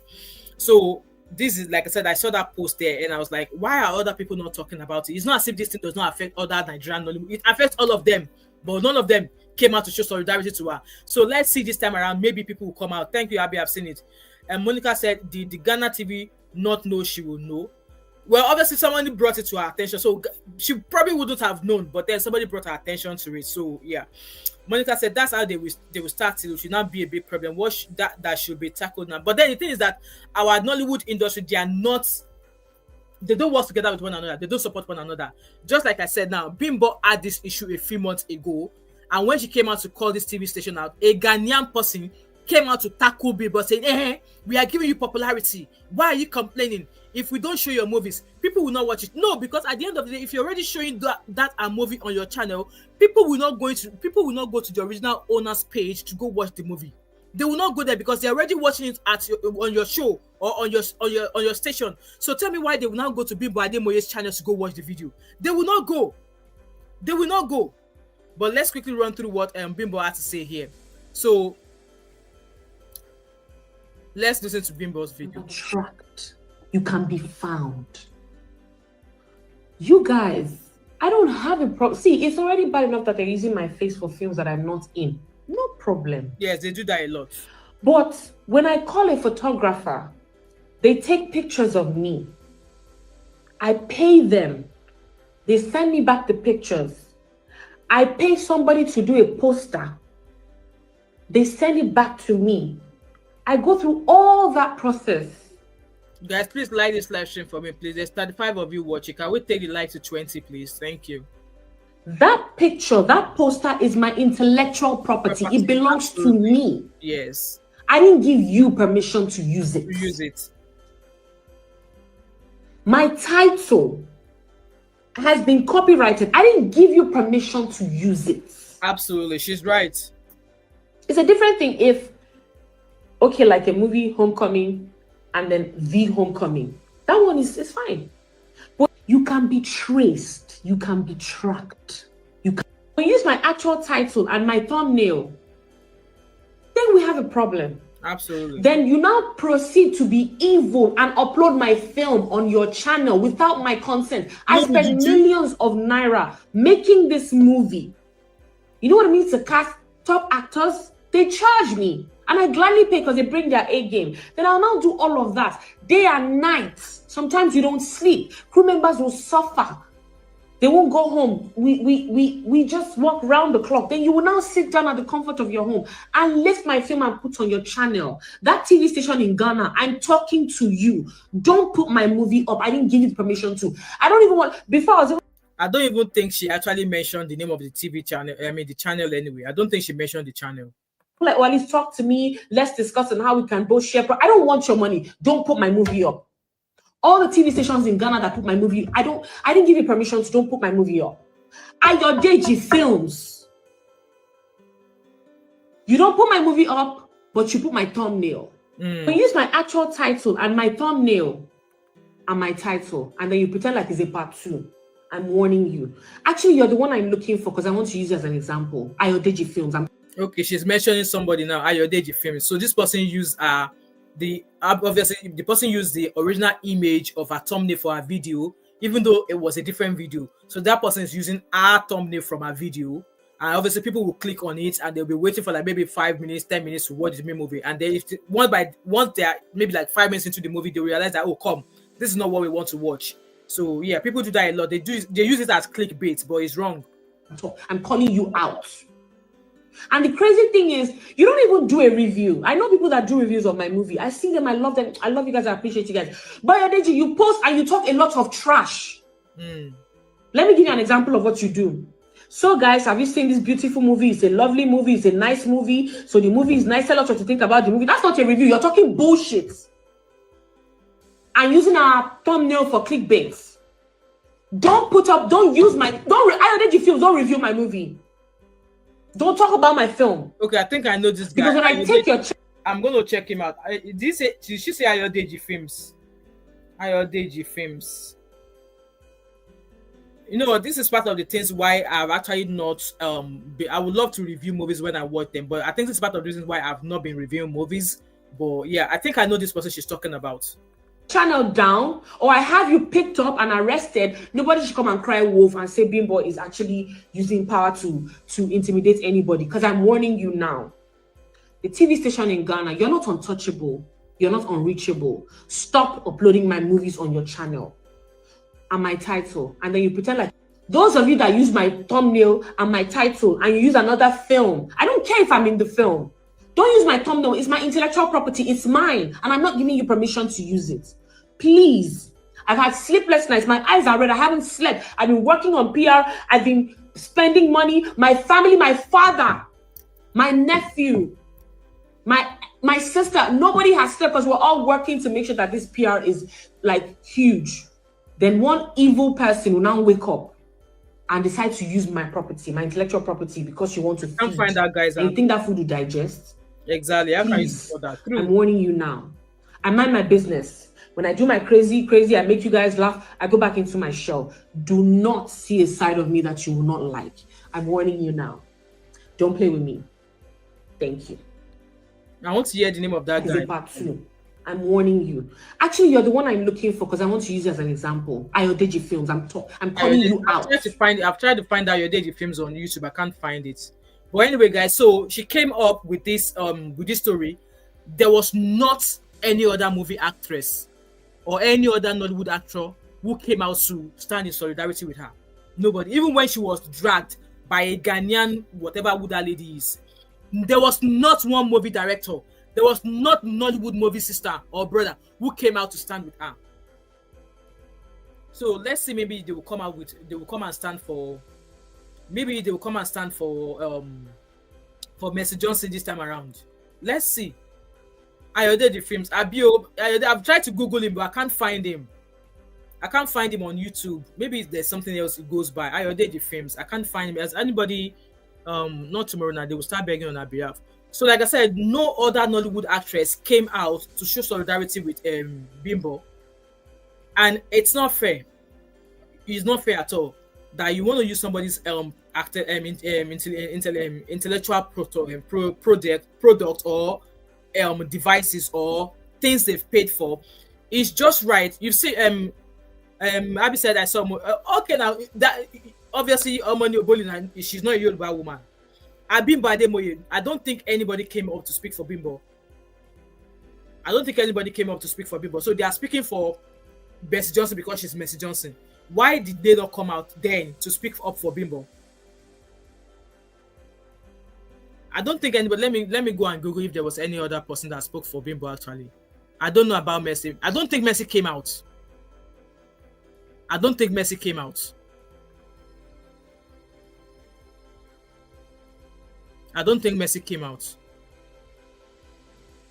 But then, in all of these, it's not fair.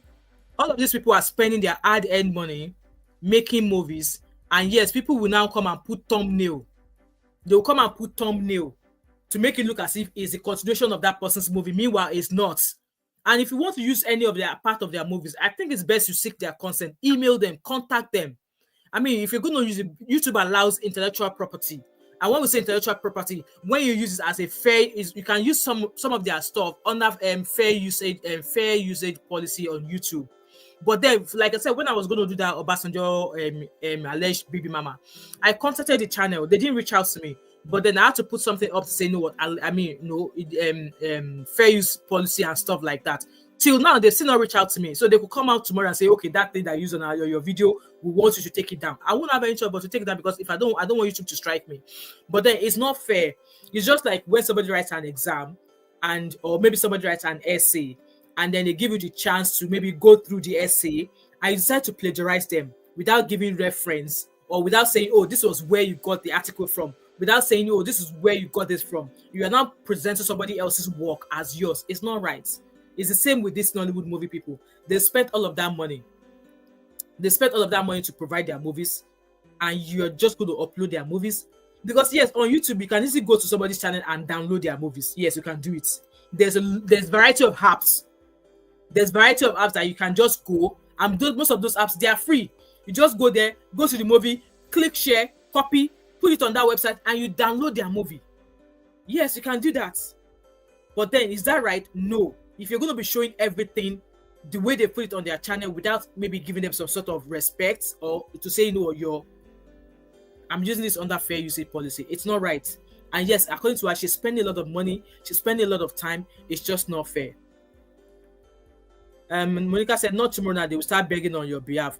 Where Ayodeji, she has called you out. I hope that person, Ayodeji Films. I've put it on YouTube, but it's not coming up. Ayodeji Films. I've Googled it, or it's not coming up. It's not coming up. Maybe it will at some point. Maybe it'll come up at some point. Maybe you come up at some point. Okay, let me read your comment. Abby said, I saw Omoni Oboli speaking up. Okay. I saw a few others. All right, okay. I don't know about me. I don't think I saw anything from Messi.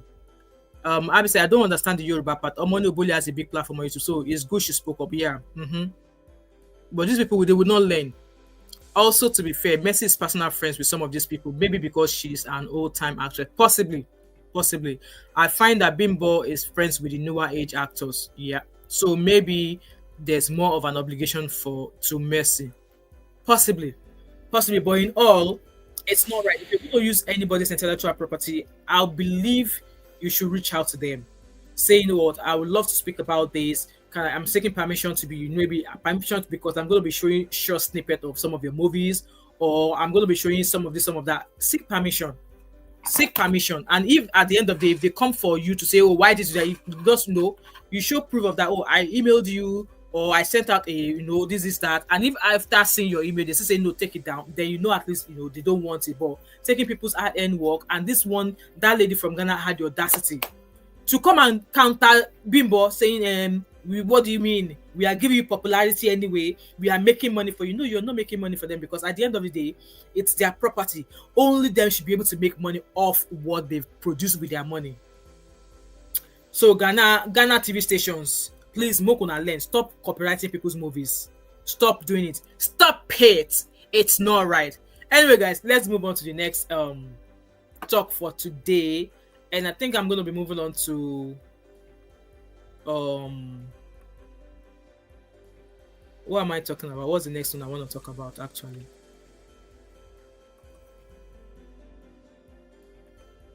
What's the next talk I want to talk about? I want to talk about this court Iguma. Everyone should speak up regardless, because it will touch every Exalio. One clinic on, how did they say it? One something on somebody is clinic on to everybody.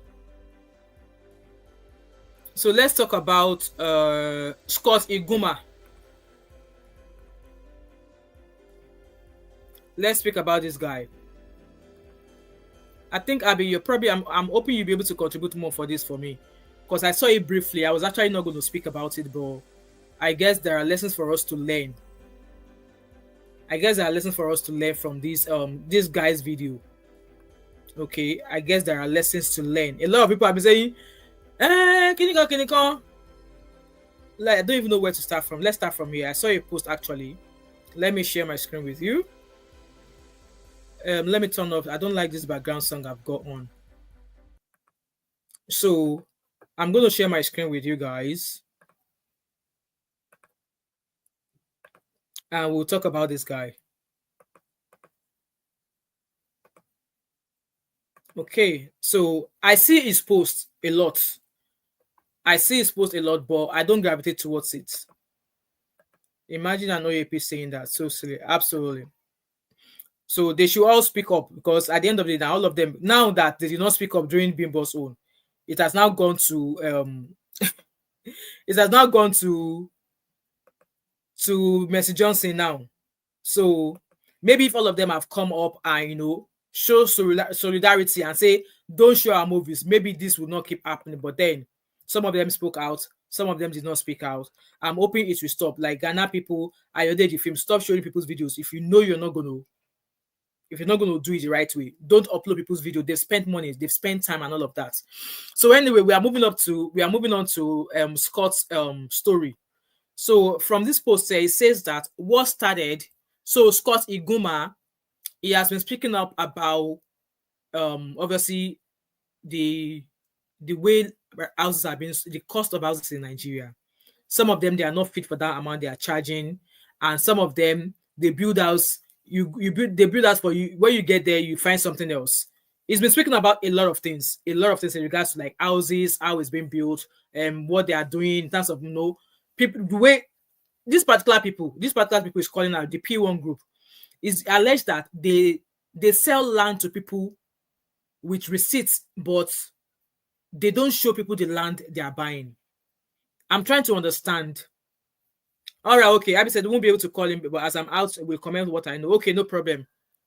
So from that's why I'm going to be, whatever I'm going to react to, I'm going to base on this post that is here, and obviously his arrest. And yes, a lot of people have come out to say P1 group, Mama P1 group, Verydarkman. everybody has been saying P1 group because that's how the guy starts when he's talking about this issue. So let me say how it's coming. Abby said so it's practically talking about real estate in Nigeria. Everything regarding real estate in Nigeria. That's what he's been saying. So apparently he was arrested. He's been talking about a lot of things about real estate in Nigeria. And then I think he was arrested on Thursday? He was arrested. He was arrested on Thursday and then charged to court. And I think they are still holding him up. So since his arrest came, people have gone on social media to call out the P1 real estate, saying that, you know what, why are you, if what he's saying is wrong, why are you arresting him? Why don't you come out and lay it bare that other people who have fell victim of this P1 estate, that people are talking. So if people are saying that you're not doing the right thing by them in terms of you selling properties by receipt, but you're not showing them what they are buying. So it's like, I want to buy a land now. People now give me the receipts. And I don't know where the land is. Don't get me wrong. I also invested in a property in Lekki about a few years ago. They gave us the area of the area where the land is. In fact, I think I did not see the land, but they told us it's like an estate. It's going to be an estate. They called, let's say, for example, the way Amen Estate is. Let me just call it Amen Estate. But the lands they are still waiting for governmental paperwork to be ready. But they are selling the lands. So I paid for the land. I think we paid for 2 plots. We bought 2 plots of land. We have our receipts, and I know the certain area that the land is because my sister actually, my sister is into real estate. Okay, so she was the one who actually brought that property to my attention. So we decided to get 2 plots from there, side by side. And they said to us that it's going to take a year, between 6 to a year for allocation because they are trying to get paperwork sorted. And yes, I think the land was allocated to us almost 2 years now that we got allocation.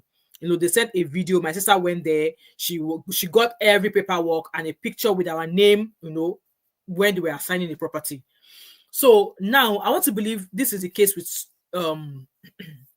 so Abby said they don't have the land available yet. All right, okay. So there's no way I'm going to pay for a land that is not available. So you don't know where the land is, and they've advertised it, and you've paid for it, but you don't know where the land is. It's like they are selling market that they don't have the supply for. So they collect money, but no land on ground. Well, for me, I would not be falling for that. So I guess this is what's been happening, and this guy has been coming out to call them out. And with that being said, when I saw how he was arrested, I think I dropped a comment somewhere saying that, okay, the people who have fell victim to this P1 estate, why are they not coming out to support what this guy has been saying? So that it doesn't come across as if he's just shouting for no reason. So Abby says, so there's a backlog of people who have actually bought land, but no land there. They've paid, but no land left. Voila. So why sell something that's not available? Exactly. It's just like you want to sell wigs. You don't have your supply yet, but you've already collected money from hundreds of people that wants to buy this hair. So it's like, you see this hair on my head now. And I'm saying, my container is coming. My container is coming. I'm expecting 200 of this type of hair, different lengths. And people are paying for the hair. They're paying for the hair. They're paying for the hair when I don't have it yet.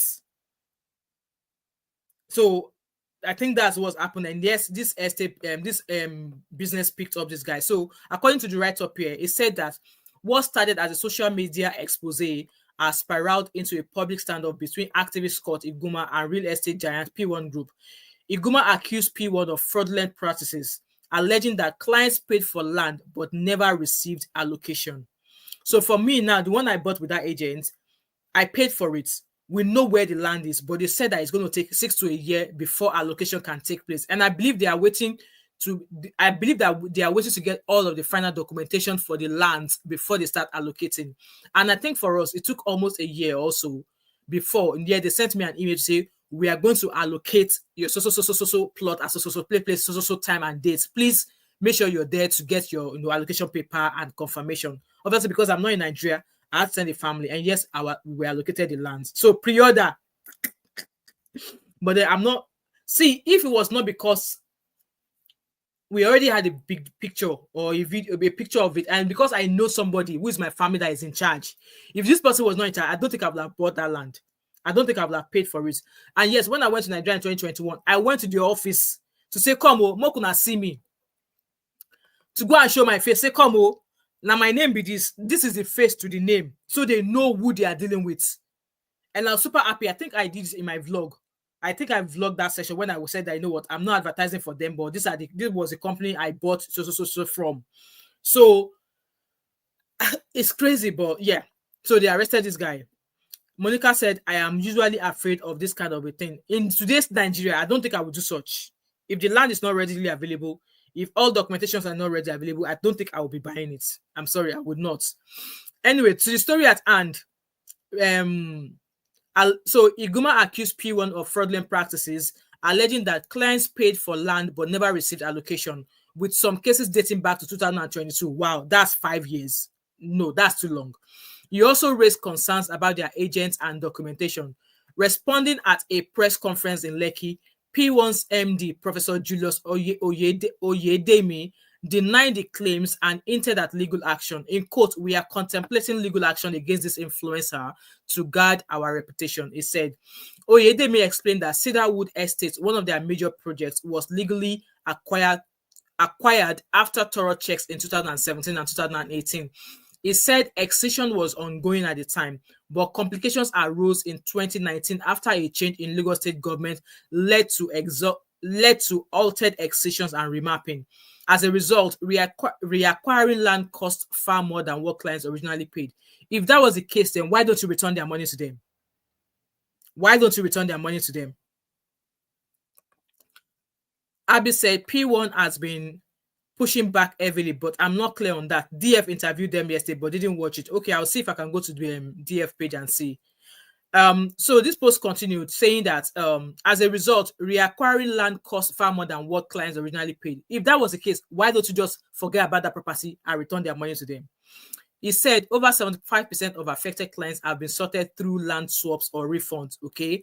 And some have begun building on reallocated plots.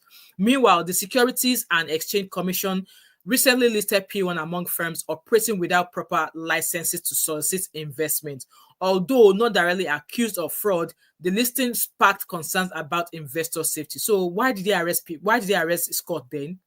If SEC already placed them on the list of people who are doing this kind of business. Adding more drama, social media reports claim Iguna was recently arrested. P1 CEO has since released a video distancing the company from fraud, saying the issue is delayed allocation, not non-allocation. However, he didn't explain the cause of the delays or give a clear resolution plan, leaving critics unsatisfied. This remains a developing story as public pressure mounts for clarity and transparency. So I guess what they are saying about this is the truth. Like I said, people have been calling out, been calling P1 group. And like I said, in the comment I dropped earlier on, I think I saw a post and I dropped a comment there that return people's money. Return their money. And if you think this guy is lying, then come out and clear yourself. Come out and clear yourself. So, Scott Iguma, so I want to believe that he has been released because he shared this post about 25 minutes ago. That was why I saved it. So according to P1, he said that scam alert, P1 real estate company. The real estate company is the real estate company that is selling receipts instead of land. And is now calling for arrest Dr. Augustine Omumere, the 419 in chief of P1 group of companies. So maybe he's still arrested, or maybe he has somebody that's putting stuff on his page for him, because like I said, he was arrested on Thursday, he was charged to court on Friday, and I think Verydarkman was assured that he was going to be released on that Thursday. We're going to hear Verydarkman's what he had to say in regards to that. So this is a guy's page, Scott Iguma, and like I said, this post was posted about an hour ago. So does that mean that he has been released? So let's read what he has to say. He said, court documents reveal allegations against P1 chairman, Dr. Augustine Onwumere. Justice denied. How 500 million naira fraud case against P1 was silenced. Newly uncovered court documents have released shocking details about how Dr. Augustine, chairman of the Embassy P1 group, allegedly bribed his way out to shut down an active criminal investigation into massive land fraud claims. In November 2024, the Special Fraud Unit of the Nigerian Police blacklisted and froze 172 bank accounts linked to Dr. Onwumere and his wife. This was in connection with an investigation into conspiracy to defraud, involving hundreds of victims who paid for land but were only issued worthless receipts. The amount involved is over 500 million naira. However, the case mysteriously died a natural death with no explanation, no prosecution, and no justice for the victims. Then, in a disturbing turn of events, in July 2025, Dr. Onwumere allegedly manipulated the police force to illegally arrest a whistleblower, Scott Iguma, under the guise of cyberbullying. So I think Scott as a page handler, I think he's a page handler that dropped this, so he's pretty much still arrested. So this post continued: to all Nigerians who hate injustice, we cannot remain silent. While victims of real estate fraud are ignored, the police are used as personal tools, and courageous voices like Scott Iguma are intimidated and imprisoned. So we continue: free Scott Iguma now, justice for land fraud victims, accountability for corrupt elites, say no to silencing of truth. So I believe this guy is still arrested, okay? So let's see what he has. So these are documentation paperwork revealing obviously that case that he was addressing in that post there. More paperwork to say P1 is allegedly fraudster. So there are 172 accounts where they are using to collect money, allegedly. So like I said, the guy is still in police detention. He's still arrested. So let's hear. I think Verydarkman has something to say about this. Actually, let me find that post. Before then, let's hear what Radio Guard had to say. P1 Real Estate Company. P1 Real Estate Company. Mr. Scott, or whatever you call yourself, I pour you spit for face. Poor! Okay. Now, woman you be inside that prison where you did, you deserve them. P1 Real. So this one is actually supporting P1 now. Radio Guard is supporting P1. Let's hear what he has to say. Estate company, they on their own. They do their business. You carry them, they catch crews on social media. Whatever you do in life, do not joke with a man's source of income. You feel carry human being catch crews, no problem. But you see person business or person career, no use them catch crews. Person they do in business, they go jeje, they making money. You go there inside your car, you go they call them out. P1 Real Estate Company. Now they don't arrest you. Where are the Nigerians you are fighting for now? I never see anybody where come out, talk say P1 Real Estate Company scam them. You go there inside your car, you go to make videos that accuse them without proof. Now they don't arrest you now. You they cry, they tell Nigerians, come. Radio Guard, what do you mean there's no proof? I'm sure there are proofs now. You just saw that post. If you go to his page now, you see proof.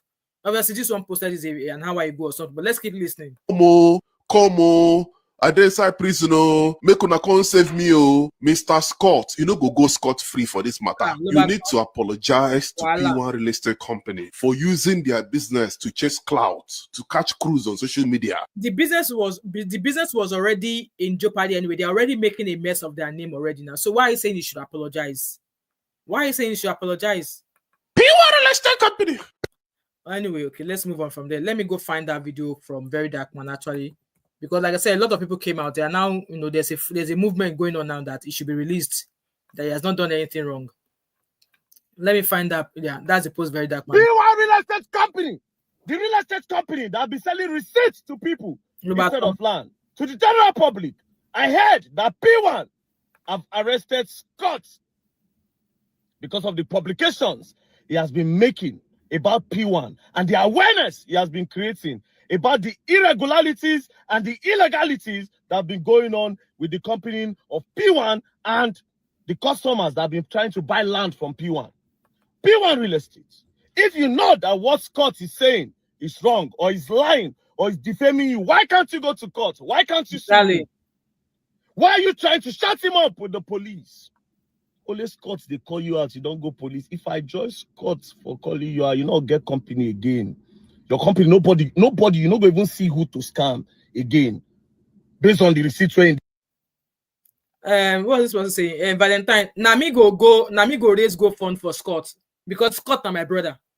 Why should I be the one that will raise the people that is standing up for the people that they carry their matter go meet and let them come and let them go raise fund for him to Scott free him now? What do you mean I should please someone please raise GoFundMe for? You can start it as well, Valentine. GoFund, let the people whom he has been standing up for, who has been bringing him all the stories, who has been bringing him all the receipts, let them be the one to step forward and say, you know what? Yes, these are the receipt of what has been alleging. It's not just catching crews. Why should it be me? You can also start it, I beg. You can also start it too. Even this one that I'm talking here, I'm already. They get say you the scam. You better be careful. I just say Scots, they panty. Now, to the Nigerian police. Please, please, please, in Lagos State, defamation is not a criminal offense. I was actually surprised. To hear that now. They now said that defamation is no longer a criminal offense. Now, wow. So anybody is allowed to go about and be defaming people. Okay. Everyone feel like say Scots, they spoil their business. They already carry Scots go court. Made the swan with billions of naira. Make Scott presenting evidence. Because since when they watch Scott video, Scots they show in evidence. Exactly. So please, I'm calling on the Commissioner of Police in Lagos or the DIG, I've been an AIG. I beg, or the one where they close to us, the PRO in Lagos, Mr. Benundein. I know say your own, you do your work well. And I respect you, you know. And they call you for a lot of things. I even call you with that because of that girl where we say a landlord tried to say go pay him, and you respond immediately, you call the DPO. So I respect you. Egbon, I beg. This is wrong. Police should not be used to shut people up. Police are then supposed to catch criminals. Now, because of our country don't they, now it makes some of us do on social media, they TikTok, they lend our voice, they create awareness so that people know go this scam. I appeal as Scots, they do this thing. And to other people where we say they want to call out the evil of our society, where they make this country, they go back and they always happy. So I beg, please, Nigerian police, do not be used by influential people to shut people up. Why they scam the vulnerable and the innocent. Nigerian police left this group already. P1 Real Estate Company. If Verydarkman join, oh God! You gonna learn, and you will learn the hard way. Voila. Okay, let me go find that video from what's it called? Let's hear Mama P first, because I love that woman. Let's hear what she had to say as well. Mama P don't log her. Let me find that video. P1 Real Estate Company. P1 Real Estate Company. There is Scotty Guma. They say don't come outside, but I'm just coming from his page. I've not seen anything. P1 Real Estate Company. The company that says received instead of land. Why is Scotty Guma? No arrest tire. When did they do now? Una sell us, then they say una sell receipts. The people wake up complain the Chris, not the Chris. Country start there. P1 Real Estate Company. Wicked people. Don't think it's like the days of the old where you not get what you Scotty Guma go talk forbidden thief on the hand. There's nothing you can do with him. Nothing. We won't let you people. We are not going to. You know, say with me, I there for the category of do, not be do. The day when they say when they come in the office, when they come in the office, not just the families of Scotty Guma, but the people want to send receipts for, because then they keep on quiet. So look at my comment section. They say even in Delta State, now so land cases now and get for court. What kind of useless company do you run? People will gather they hide their money to come and buy land, and then you give them receipts and promise that are not fulfill your obligation. They swear for P1 Real Estate Company. Your breast got to go my come out and be not bring a come outside. Man attack there. And they fear now they crazy. I'll do bad now and I go cry. No, I do not know that don't reach a police day. I pity people when they come they complain online. So go report to Nafaye Lala. P1 Real Estate Company. Why is Scotty Guma? And nobody tell me say don't come outside though, because as I never see your updates this morning. Nigerian police, stop being a tool for use. If somebody feel they are defamed, let them go to the courts. Them serve paper. People should start promoting legality and not illegality. Are you arresting somebody because of defamation? Everybody throw away face now. 4 days they go there inside say, let's say a criminal offense. Let's say keep person. P1 Real Estate Company. Una they meant. You release Scott be you not release them. Brother, you release them. You see what it pass you don't know. You don't know. P1 Real Estate Company. So that's pretty much that. Everybody, like, there was a lot of support on online for him. So let me go find that the freeze actually. Let's see what he had to say. Because I think Abby said that the freeze interviewed them yesterday. I think I received notification, but I was too tired, came back from work. I was too tired to even listen. So P1 Real Estate Company. Voila. It don't reach 3 days. It's been 3 days. Scotty Guma still they locked up. Una say una no lock him up. Who lock him up then? Who lock him up? Exactly. I'm a fair person, I'm a balanced person. I want to know who locks Scotty Guma up. P1 Real Estate Company. I want to know. You know, I've been quiet too. I want to hear your own side. Please, who locked Scott Iguma up? Why is Scott still locked up? Thank you very much. So I'm looking for the live stream he did. Let me go see if I can find him on Facebook, actually, on YouTube, actually. Daddy Freeze. Let's see. Daddy Freeze interviewed the long diary. So it's the live stream he did. This was the live stream he did. I'm going to see where they start interviewing, actually, because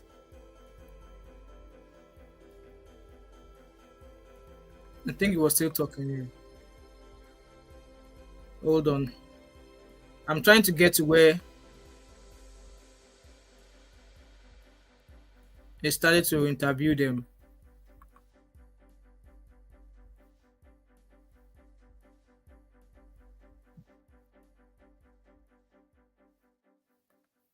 So I think that's let me share that screen with you. So I won't spend too long on that video because I don't remember that they freeze to strike me or anything like that. So I think he interviewed someone from P1 group, and let's just hear what he had to say.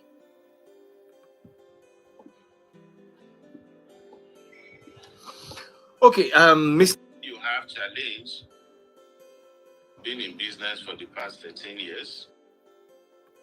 Thank you. I think I've achieved that. All right. Thank you. Yes. Yeah, thank you. So, the truth is, we do not sell receipt. We sell... That's P1 group, okay?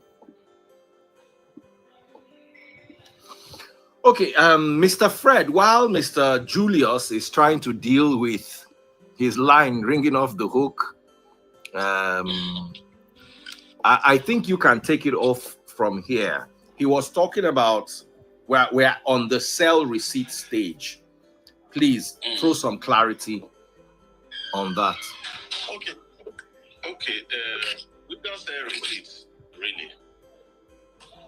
What we sell is landed properties and buildings.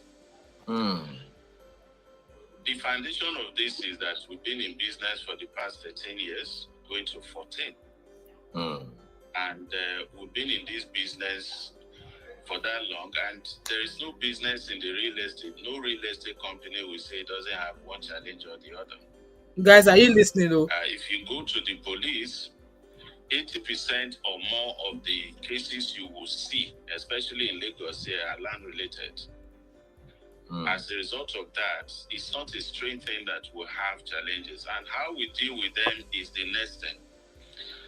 Now, so we said we don't sell receipts, we sell landed property, although we have some challenges. And now where you have challenges, did they communicate these challenges to the buyers? When it has to do with either money, land, government policy, community violence, and all the rest of it, we cannot access those lands. The only option we have is to either acquire a new property and allocate same. And by doing this, said, we are not the only criminals, there are others too. Okay. Of the challenges we are going through. So we do that. So we don't sell receipts, we sell landed properties and housing, complete houses. Okay. I want to remove Mr. Julius and bring him back. Hopefully he's sorted out his network issues. He not been him to appear with that's us, what they are to saying, sit Abby. down with us. We even make the police as mediators. So because there are other people, it now means that they now to join body with the others. Because there are other criminals that are defrauding people allegedly, they now join. They now collaborate with other criminals. You know what, Nigeria, eh? Sit in between us, hear us out, hear him out. What are the challenges that are there so that we can sort them out? He refused bluntly. Yeah, but if he refuses, is the next thing arrest? Daddy Freeze, hold on. You see, If you watch, this has been going on for months. Since May. Since May. Okay? And I saw a comment under the interview that under this live stream that the Freeze did on Instagram. Somebody said, I am still holding my receipts. All effort to decline. Managers keep changing. I need my money back. I guess this piece is one of the buyers, and she's saying that all of our efforts to speak to the managers, they've been declining, but they've never refunded her. And there's another comment that says that, but are you guys owing people's land since 2016 or 2017? So there are people who are still waiting. They said, so somebody's replying saying that some haven't finished paying. And then somebody is replying that they should go to their office and of course report the case with evidence. They'll be sorted out. So there are other people who are actually dropping comments in the comment section to say that I know it's, you know, are you owing people money or not? But let's keep listening to this interview. I'm trying to go to where the real matter is going. Not one of us came out to accuse him, to fight him, to do anything. We simply dropped that report to the police just because he lied when he of his own talks about life. And we decided that we don't have a hand, we don't have any reason to threaten him. We welcome criticism. And so when he had that altercation with the police. And there's another comment here. Somebody said that the Freeze, I bought 2 plots of land from P1 in 2020. The name of the estate is Oasis Gardens in Ibeju, Lekki. Since 2020 till today, no allocation. Voila. I mean, the Freeze, you probably would have been arrested or so. Did you fight the police? And if you fight with the police, what do you think the police will do to you? Now, wow. Why should they? Did he fight the police? Are you saying Scotty Guma fought the police? That is the report we got. He fought with the police.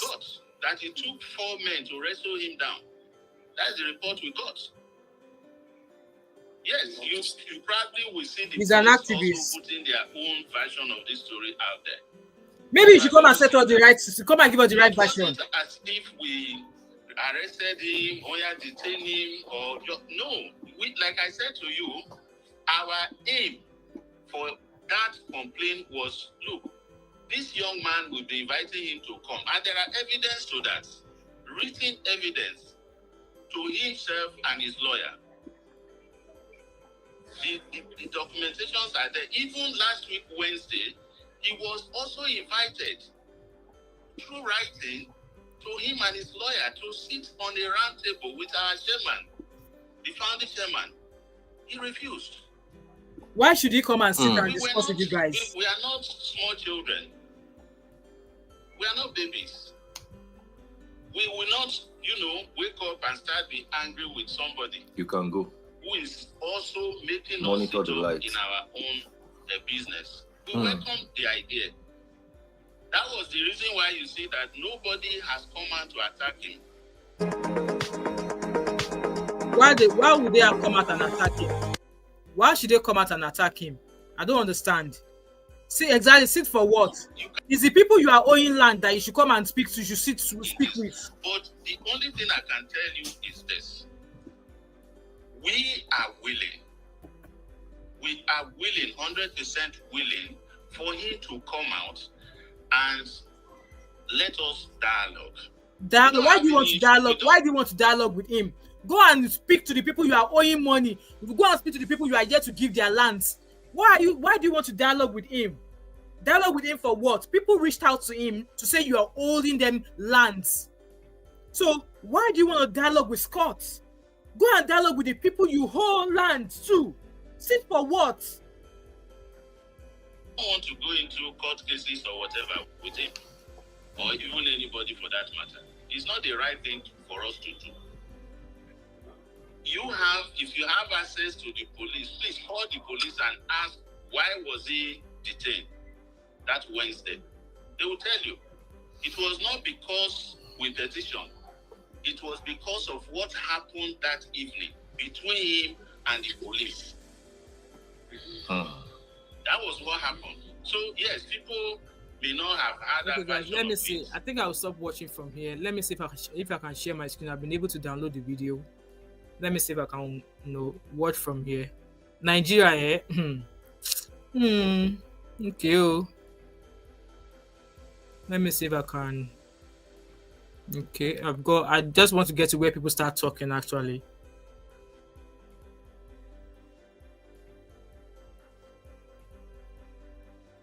I think people invited but feels invited people.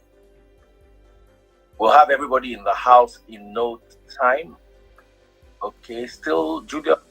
Okay, so everybody's in the house now. Good evening, everybody.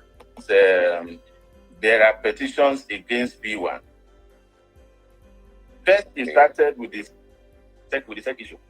From there, it migrated to the P1 selling receipts. And can we talk about that? Sorry to stop you. Can we talk about the body of that? P1 real estate company, a company that sells receipts instead of land. Can you address that? Exactly. Okay, go ahead. The difference to the general public, I started as a young Nigerian to say that and as the group managing director of P1, and with every great personality out there, that we want Scott out from wherever he is. And our mission is not to hurt anybody. We are only on the side of the law. Just like Dr. Fred said, and we have admitted, there was an issue on the place of administrative bill that he didn't show up. Well, let me address the question you asked me. We don't sell receipts in P1. P1 is a real estate network market. You don't sell receipts. In the last, at the time of the press conference, you don't sell receipts. So why are people calling out to say you've given them receipts in 2020 and you've not given them their land? Can you guys hear what it says? So the guy in blue is representing P1. He's saying that they don't sell receipts. Guys, let's keep watching. I'm fastening up so that obviously copyright. And just to address the public, we are not refusing the fact that we do not have challenges in some of our estates and in our operation. But we are saying that yes, we are ready, and that's why we're out to put off to address all. You went mute. I think it's having network issues. Mr. Julius, you went mute. Okay, can you hear me now? Clearly. Thank you. So, like I said, sorry, can you hear me now? Yes, we can hear you clearly. Thank you. So, like I said, how do we do not have receipt? There are challenges from onset. What kind of challenges? Exactly. What kind of challenges? And we have also admitted that yes, there could be customers who have not been satisfied with our service rendered to them. But we are also ready to get them not. Now, I think there are people trying to call you, right? Yes. Can you put your phone on do not disturb? Because calls are coming to your audio. Okay. Voila. People might not be happy with your services. So what kind of services have you rendered that people are not happy with? Person buy land from 2020. Okay. They are yet to get paperwork. I think I've achieved that. Thank you. Yes. Yeah, thank you. So the truth is, we do not sell receipts. We sell real. Okay, Mr. Fred, while Mr. Julius is trying to deal with his line ringing off the hook, I think you can take it off from here. He was talking about we're on the sell receipt stage. Please throw some clarity on that. Okay. We don't sell receipts, really. What we sell is landed properties and buildings. The foundation of this is that we've been in business for the past 13 years, going to 14. And we've been in this business for that long. And there's no business in the real estate. No real estate company will say doesn't have one challenge or the other. If you go to the police, 80% or more of the cases you will see, especially in Lagos, are land related. As a result of that, it's not a strange thing that we have challenges. And how we deal with them is the next thing. Now, so we said we don't sell receipts, we sell landed property, although we have some challenges. And now when you have challenge, especially when it has to do with either money, land, government policy, community violence, and all the rest of it, we cannot access those lands. The only option we have is to either acquire a new property and allocate same. And by doing this, we also inform our clients of the challenges we are going through. So we do that. So we don't sell receipts, we sell landed properties and housing, complete houses. Okay. Okay. I want to remove Mr. Julius and bring him back. Hopefully he's sorted out his network issues. I'm sure a lot of people are probably seeing him live and they're calling him at the same time and the phone is shutting down. Okay. I think you're back on the audio. Sorry. Yeah. Let's hear from you. Okay, thank you. So the difference saying that the service is just so funny because from inception there are numerous over hundreds of thousands that have been allocated under our schemes. There are evidences out there. Just like the Prophet said, we sell landed property, we sell buildings. We have estates where people live. So coming out to say that a company like P1 sells receipts.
Sorry, guys, that was okay. I really apologize for that. But I am back. Let's keep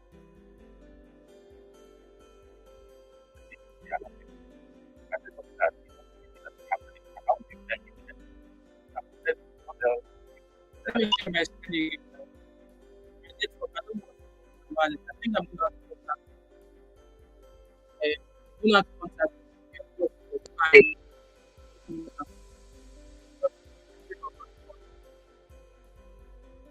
I'm back, guys. Apologies. I know I was trying so hard. I don't know what happened. Trying to get this back up.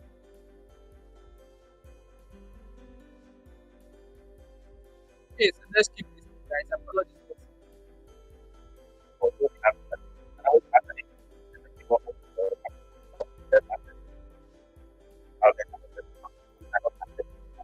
Only option we have is to either acquire a new property and allocate same.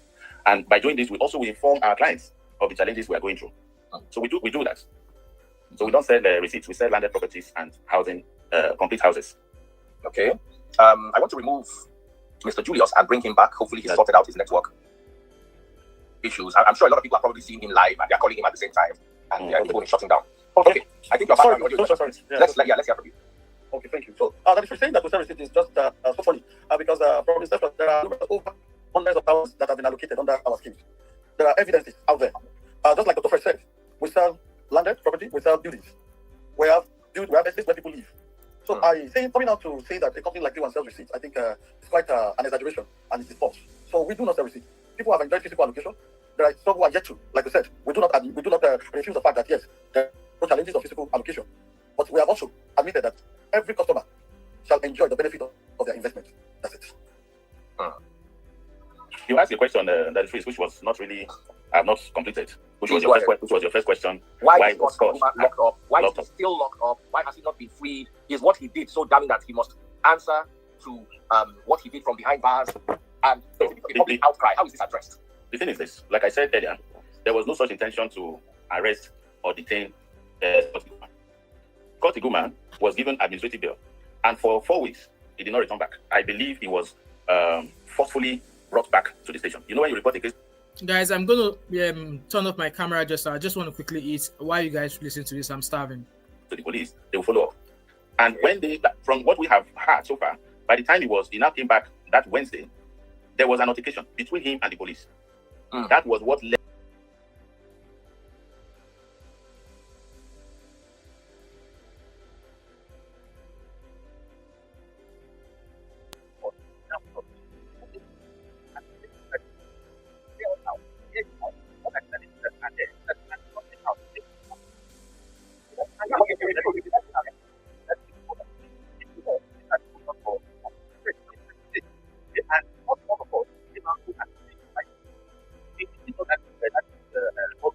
How about now, Happy?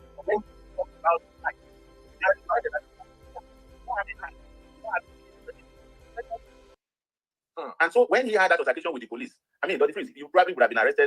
The volume is not great, Abby. What do you think the police will do to you? So we have no the police. Are you saying Scott Iguma? That is the report we got. That is the report we got. That it took 4 men to wrestle him down. That's the report we got. Yes, you probably will see the police also putting their own version of this story out there. My volume is at 100% to Abby. Arrested him or detained him or no. Like I said to you, our aim for that complaint was, look, this young man will be inviting him to come, and there are evidence to that, written evidence. To better, okay, thank you, Abby. The documentations are there. Even last week Wednesday, he was also invited through writing to him and his lawyer to sit on the round table with our chairman, the founding chairman. He refused. We are not small children. We are not babies. We will not, wake up and start being angry with somebody who is also making us sit up in our own business. We welcome the idea. That was the reason why you see that nobody has come out to attack him. Even so, look, you can take it from there that we have no hand in this. But the only thing I can tell you is this: we are willing, 100% willing for him to come out and let us dialogue. What should you come out to dialogue with you for? Or even anybody for that matter. It's not the right thing for us to do. If you have access to the police, please call the police and ask why was he detained that Wednesday. They will tell you it was not because we petitioned. It was because of what happened that evening between him and the police. That was what happened. So yes, people may not have had a version of it, but this is exactly what happened. We empower lives. We don't oppress lives. And Scott himself is a young man. How many people like himself have we empowered in the P1 group? worth over 300,000. Not just in Nigeria, but all over the world. You have America, United States, United Kingdom, Europe, Asia. We have empowered people. We don't have any intention to go and belittle ourselves to go into court cases because somebody called us out. Look, if you have a petition against somebody or you have a case against somebody, can't you approach the people that I have this against you? What do you have to say? If every morning you wake up, there's one cry or the other. Is that the best? People don't know. Yes, it became a national song. You see? And come and let us sit down. No way. So listen, I want to ask the lawyer, Belinda. Belinda, okay. What are your thoughts? Anything you want to say? I'm still listening to them. All right. So continue, sir. Well, I think I have this. So guys, I don't know if I want to play all of this video in its entirety, but let's keep going first, and then maybe we're going to listen to the lawyer talk at some point, but let's keep listening just now. We don't have any issue with any young man or any Nigerian or any human who criticize us. We will support the person because the best approach to such is to find solution. The intention is not to run down P1, isn't it? The intention is to at least tell us that, look, you are going wrong in this direction. If you're an advocate, that is the best thing to do. It's like a cockroach. In the morning, you wake up, P1 real estate company that sells receipts. And the whole world is believing that narrative. Some people, and some of our clients even called to ask us, why don't you people put the statement out there? We said, look, this young man may have something that will help us to improve our lives, our services to people. Our focus is on. It's not about taking the case to court or whatever. We don't have interest in that. He's a young man and he has a better future for his life, and we wish that he will, fulfill his destiny. That's our wish for him. Okay, sir, I hear you. Exactly. Exactly.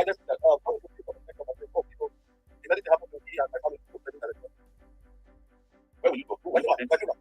Somebody presented happens to me and my family, hold Belinda responsible. And here you are. You don't know this person. You don't even. He's the one calling you out all the time. But people have people have evidences. That's why they went to report to people.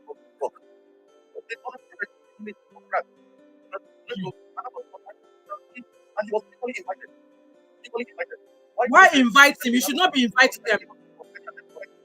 Why are they inviting Scott? You should be inviting the customers who have brought their case to him. Abi, guys, let me know. Why are you inviting Scott to speak to Scott over what? Scott is not your customer. I would imagine that you have some aggrieved customers. They are the ones you should be speaking to. They are the ones you should be reaching out to and reassuring them that you are working tirelessly to make sure that they get their lands allocated. Why are you inviting Scott? Guys, am I missing something here? Hey, wow. Inviting Scott because Scott are your customer.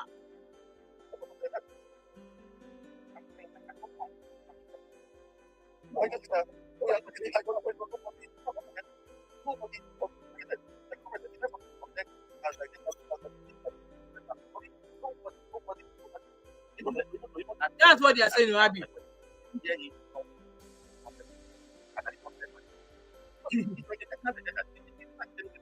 Are you guys evidence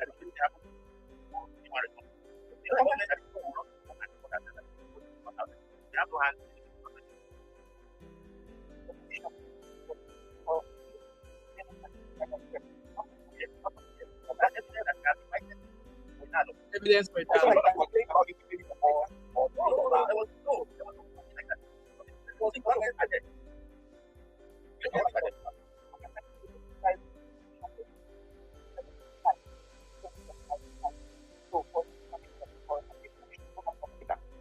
There's nothing like defamation. So if there's nothing like defamation. So why have they arrested him? Now the issue. Now let me answer Belinda, Dr. Fred. Now most of the things that Scott went out there saying, most are not true. Belinda. Hold on one second. Just hold on. Let's get something clear. Your petition against him is detaching yourself from anything that has to do with threats to his life. Would that be correct? No, we just so that everybody on his life can understand. That's what I'm saying. The first is for statement to yes or no. There are two sides of it. There are two sides of the petition. The first is the threat to life. The second one is the cyber stalking and cyber bullying. Okay, we're just hearing of this now in the petition. Okay, so okay, proceed. So you have the cyber stalking and cyber bullying, please. Yes. Now, Dr. Fred mentioned something to ask Belinda that in his videos, he became very personal. At the time, he was even dragging myself. I did not respond to him. Yes, it is one of his videos. Was dragging, posting my pictures and saying all manner of things. I refuse to attend to that. But again, calling out somebody every day. Number one, this is Nigeria. How do you imagine such a person feels to humanly? He feels threatened too. You're calling me out every day. I don't feel safe. With pictures. You don't feel safe. How? Please throw some light on that. The chairman's pictures were thrown out online. The chairman is that lady that her picture is on that lady. No. That's the president. The man. Okay. He never threw her picture out. It's only the man's picture that he threw out. Okay. And what was the what did P1 now when their chairman or founding chairman, as you say, had his picture on Scott Iguma's name? What was your response? No, I respond. We never approached the police a second time. After exactly, Abby, but they kept quiet. But let me take you back. That first report, what was the body of it? What did it contain? That's the question. Exactly. Dr. Julius has answered that. The threat to life. Almost 1,000 people watching us. Yeah, the threat to life. The threat to life, because he went out to say if anything happens to me, P1 should be held responsible.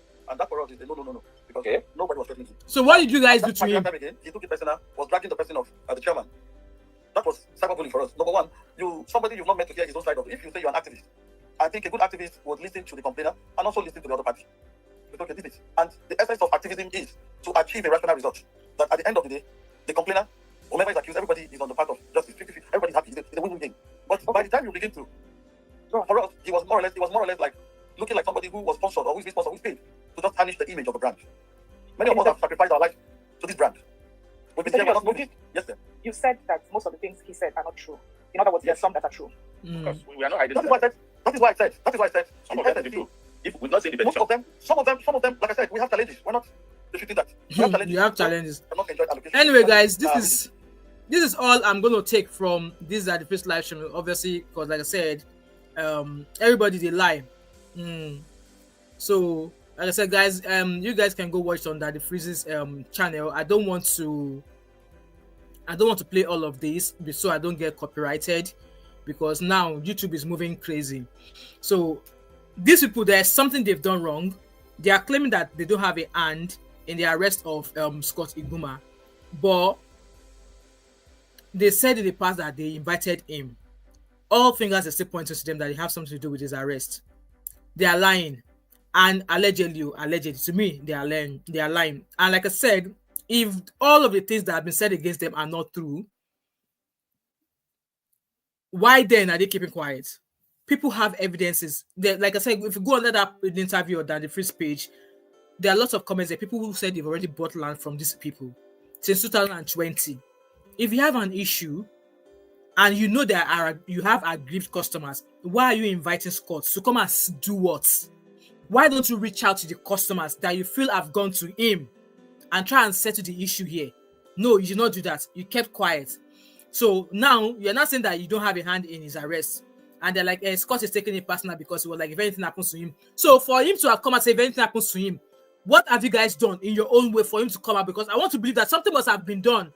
Something must have been thrown his way for him to come and start saying that if anything happens to him, that they should hope P1 group. And I think I saw that video on his channel, on his page actually, where he was saying that if anything happens to him, they should hold P1 group responsible. Like P1 group, you guys, you don't know how to lie. You don't know how to lie. Just go and settle those people. You have an issue. What are the issues you had? What were the issues? Are they still ongoing? And again, SEC listed your company as people who are not into legitimate business, allegedly. So maybe you should go and have a word with SEC instead of Scott Iguna, because I believe SEC, they are regulators. So why are you now coming for Scott?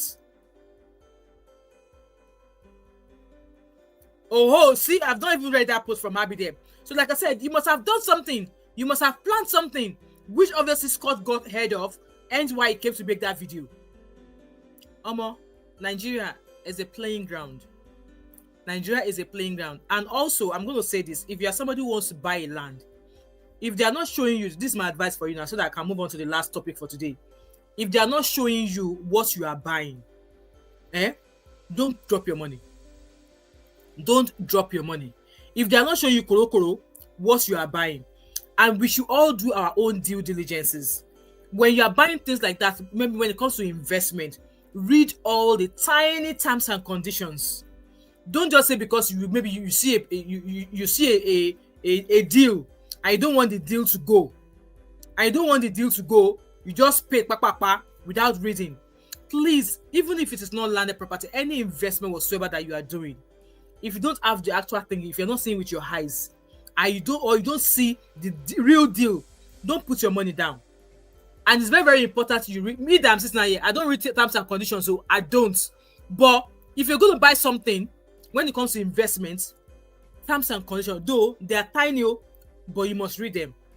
You must read them. Or if you don't have the time to read, let whoever you are doing that investment with tell them that, come, what are the major things I need to know about this investment in case of incasity. If they are not willing to explain to you, don't drop your money. Monica said it happened to her. Okay. I hope we are learning. So these people now, they said that you pay for land, they gave you receipts. When you were buying the land, did you not ask them, how long is it going to take for allocation? Do you guys already have the land? Okay, show us where the land is. When or how long do you think all of this paperwork? Because I know they have to go through the government to do some sort of allocation, documentation. How long is it going to take? And if you're telling them all of these things, make sure you are updating your customer. Like I said, the company that I bought the land we bought in Lekki from, they were giving us updates every couple of months. There was a time I stopped receiving emails from them. I had to contact my sister that, come, your estate, they are not communicating with me. My sister had to go to the office. They were like, oh, they had an issue with their emailing system. And then at some point again, I started getting emails that I don't need. Emails of raffle draw. I told them, come, please stop sending me emails of raffle draw. If the email you are sending to me is not about the update of the lands I bought from you, I don't want any email from you. And as it is now, I don't get land, I don't get raffle draw, promo. I don't get all of this. I don't. So Monica said, a land I bought with corporation in my office. Lobaton, wahala. Lobaton. So who do you now trust now to buy lands in Nigeria? Monica said, I didn't know the terms and conditions they wrote. If after 3 years you don't develop it, the company will take it back. Oh, with that being said, I need to check with my sister as well. In fact, let me contact, as I'm reading that message now, let me contact my sister. Because for us, because I was actually messaging my sister 2 weeks ago to ask that as people that estate, people started building now, that I want her to let me know if people have started building already. So she was like, oh, she's not been to that area, but she will let me know. So let me ask her again now. So that, because I wanted to know if people are already building, maybe I should start fencing our home, because we've not done anything on mine as well. We've not done anything on us. The land is just there. Let me message my sister. Guys, bear with me.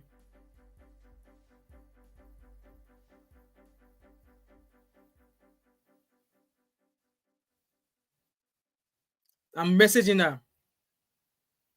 Because I asked her about a week ago, she was like, oh, she's gonna let me know. It's crazy, guys. It's crazy. And Monica said, I'm still on the matter. Hey, yeah, I hope you're able to sort it all. I hope you're able to sort it. But obviously, guys, we need to learn from this guy's story and from people. And like I said, I would imagine that all of the people who went with their cases to him, they should all come together with their evidences and maybe take it to the police station.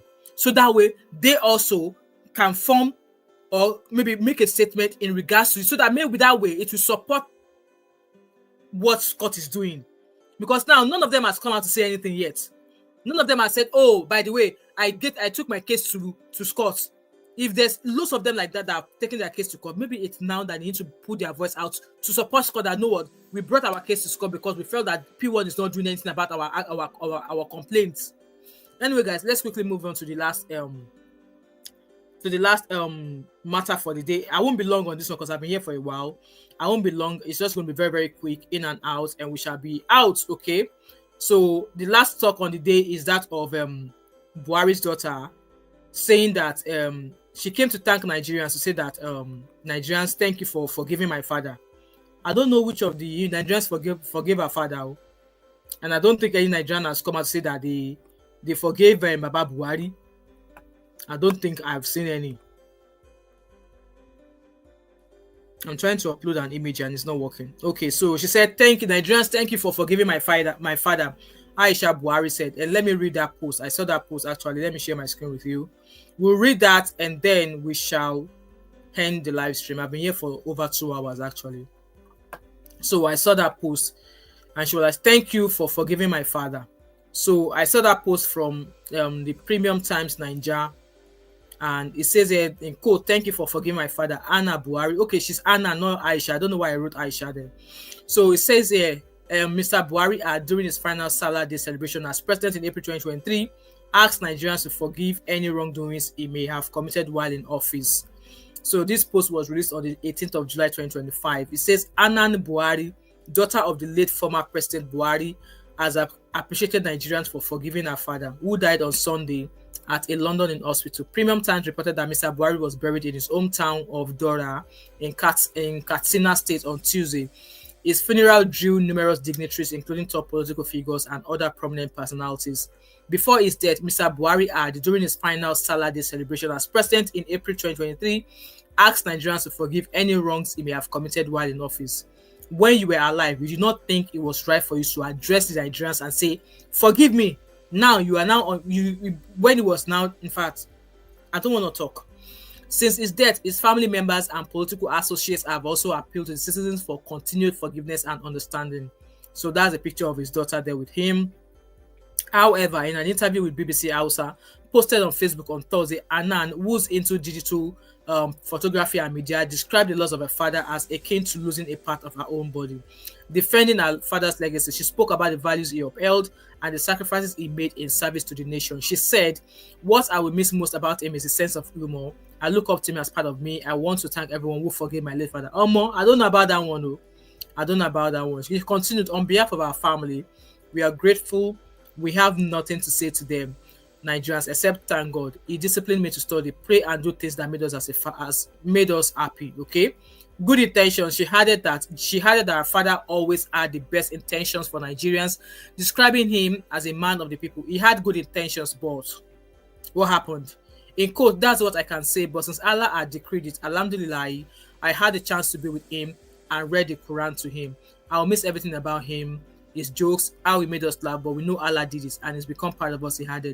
She added, Anan recalled that her late father always reminded her that money wasn't everything, education must come first.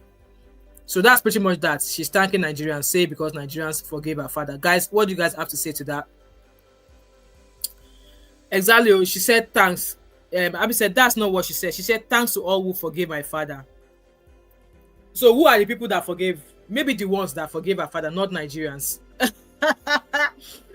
English is hard for Nigerians. So exactly, she said thanks for those who forgive, definitely not Nigerian, because I don't think Nigerians are part of the people who forgive her father. Anyway, with that being said, Baba has gone. And then I was looking at a post on YouTube, on Instagram actually, of his last resting place. His last resting place. I know we all owe debt. We all owe debt. And if he actually asked for forgiveness during the last Salah Day, and if he genuinely knew from his mind or heart of heart that he did not do the right thing by Nigerians when he was alive, hale and healthy, when he was able to speak, he would have addressed the Nigerians on his own, but he did not. He chose to keep quiet. I guess maybe he was going to do what Babangida did. You guys knew how Babangida did in his olden days, and then he released that memo. And we all saw Nigerians' reaction that, if it was to be if it was to be an advanced country, Babangida would be languishing in jail. But here, everybody is sitting down clapping, donating money for him to build a library. A library to do what? If he was in Korea or something, they would have begged him, "Oh my yegiles," and they would remove stool from his leg. But hey ho, he was alive. He had a chance to do that apology on his own, but he chose not to. Now he's now sending families. Me, I don't care for him anyway. I don't care for him. And I'm hoping the current politicians in Nigeria take a leaf out of how Buhari went.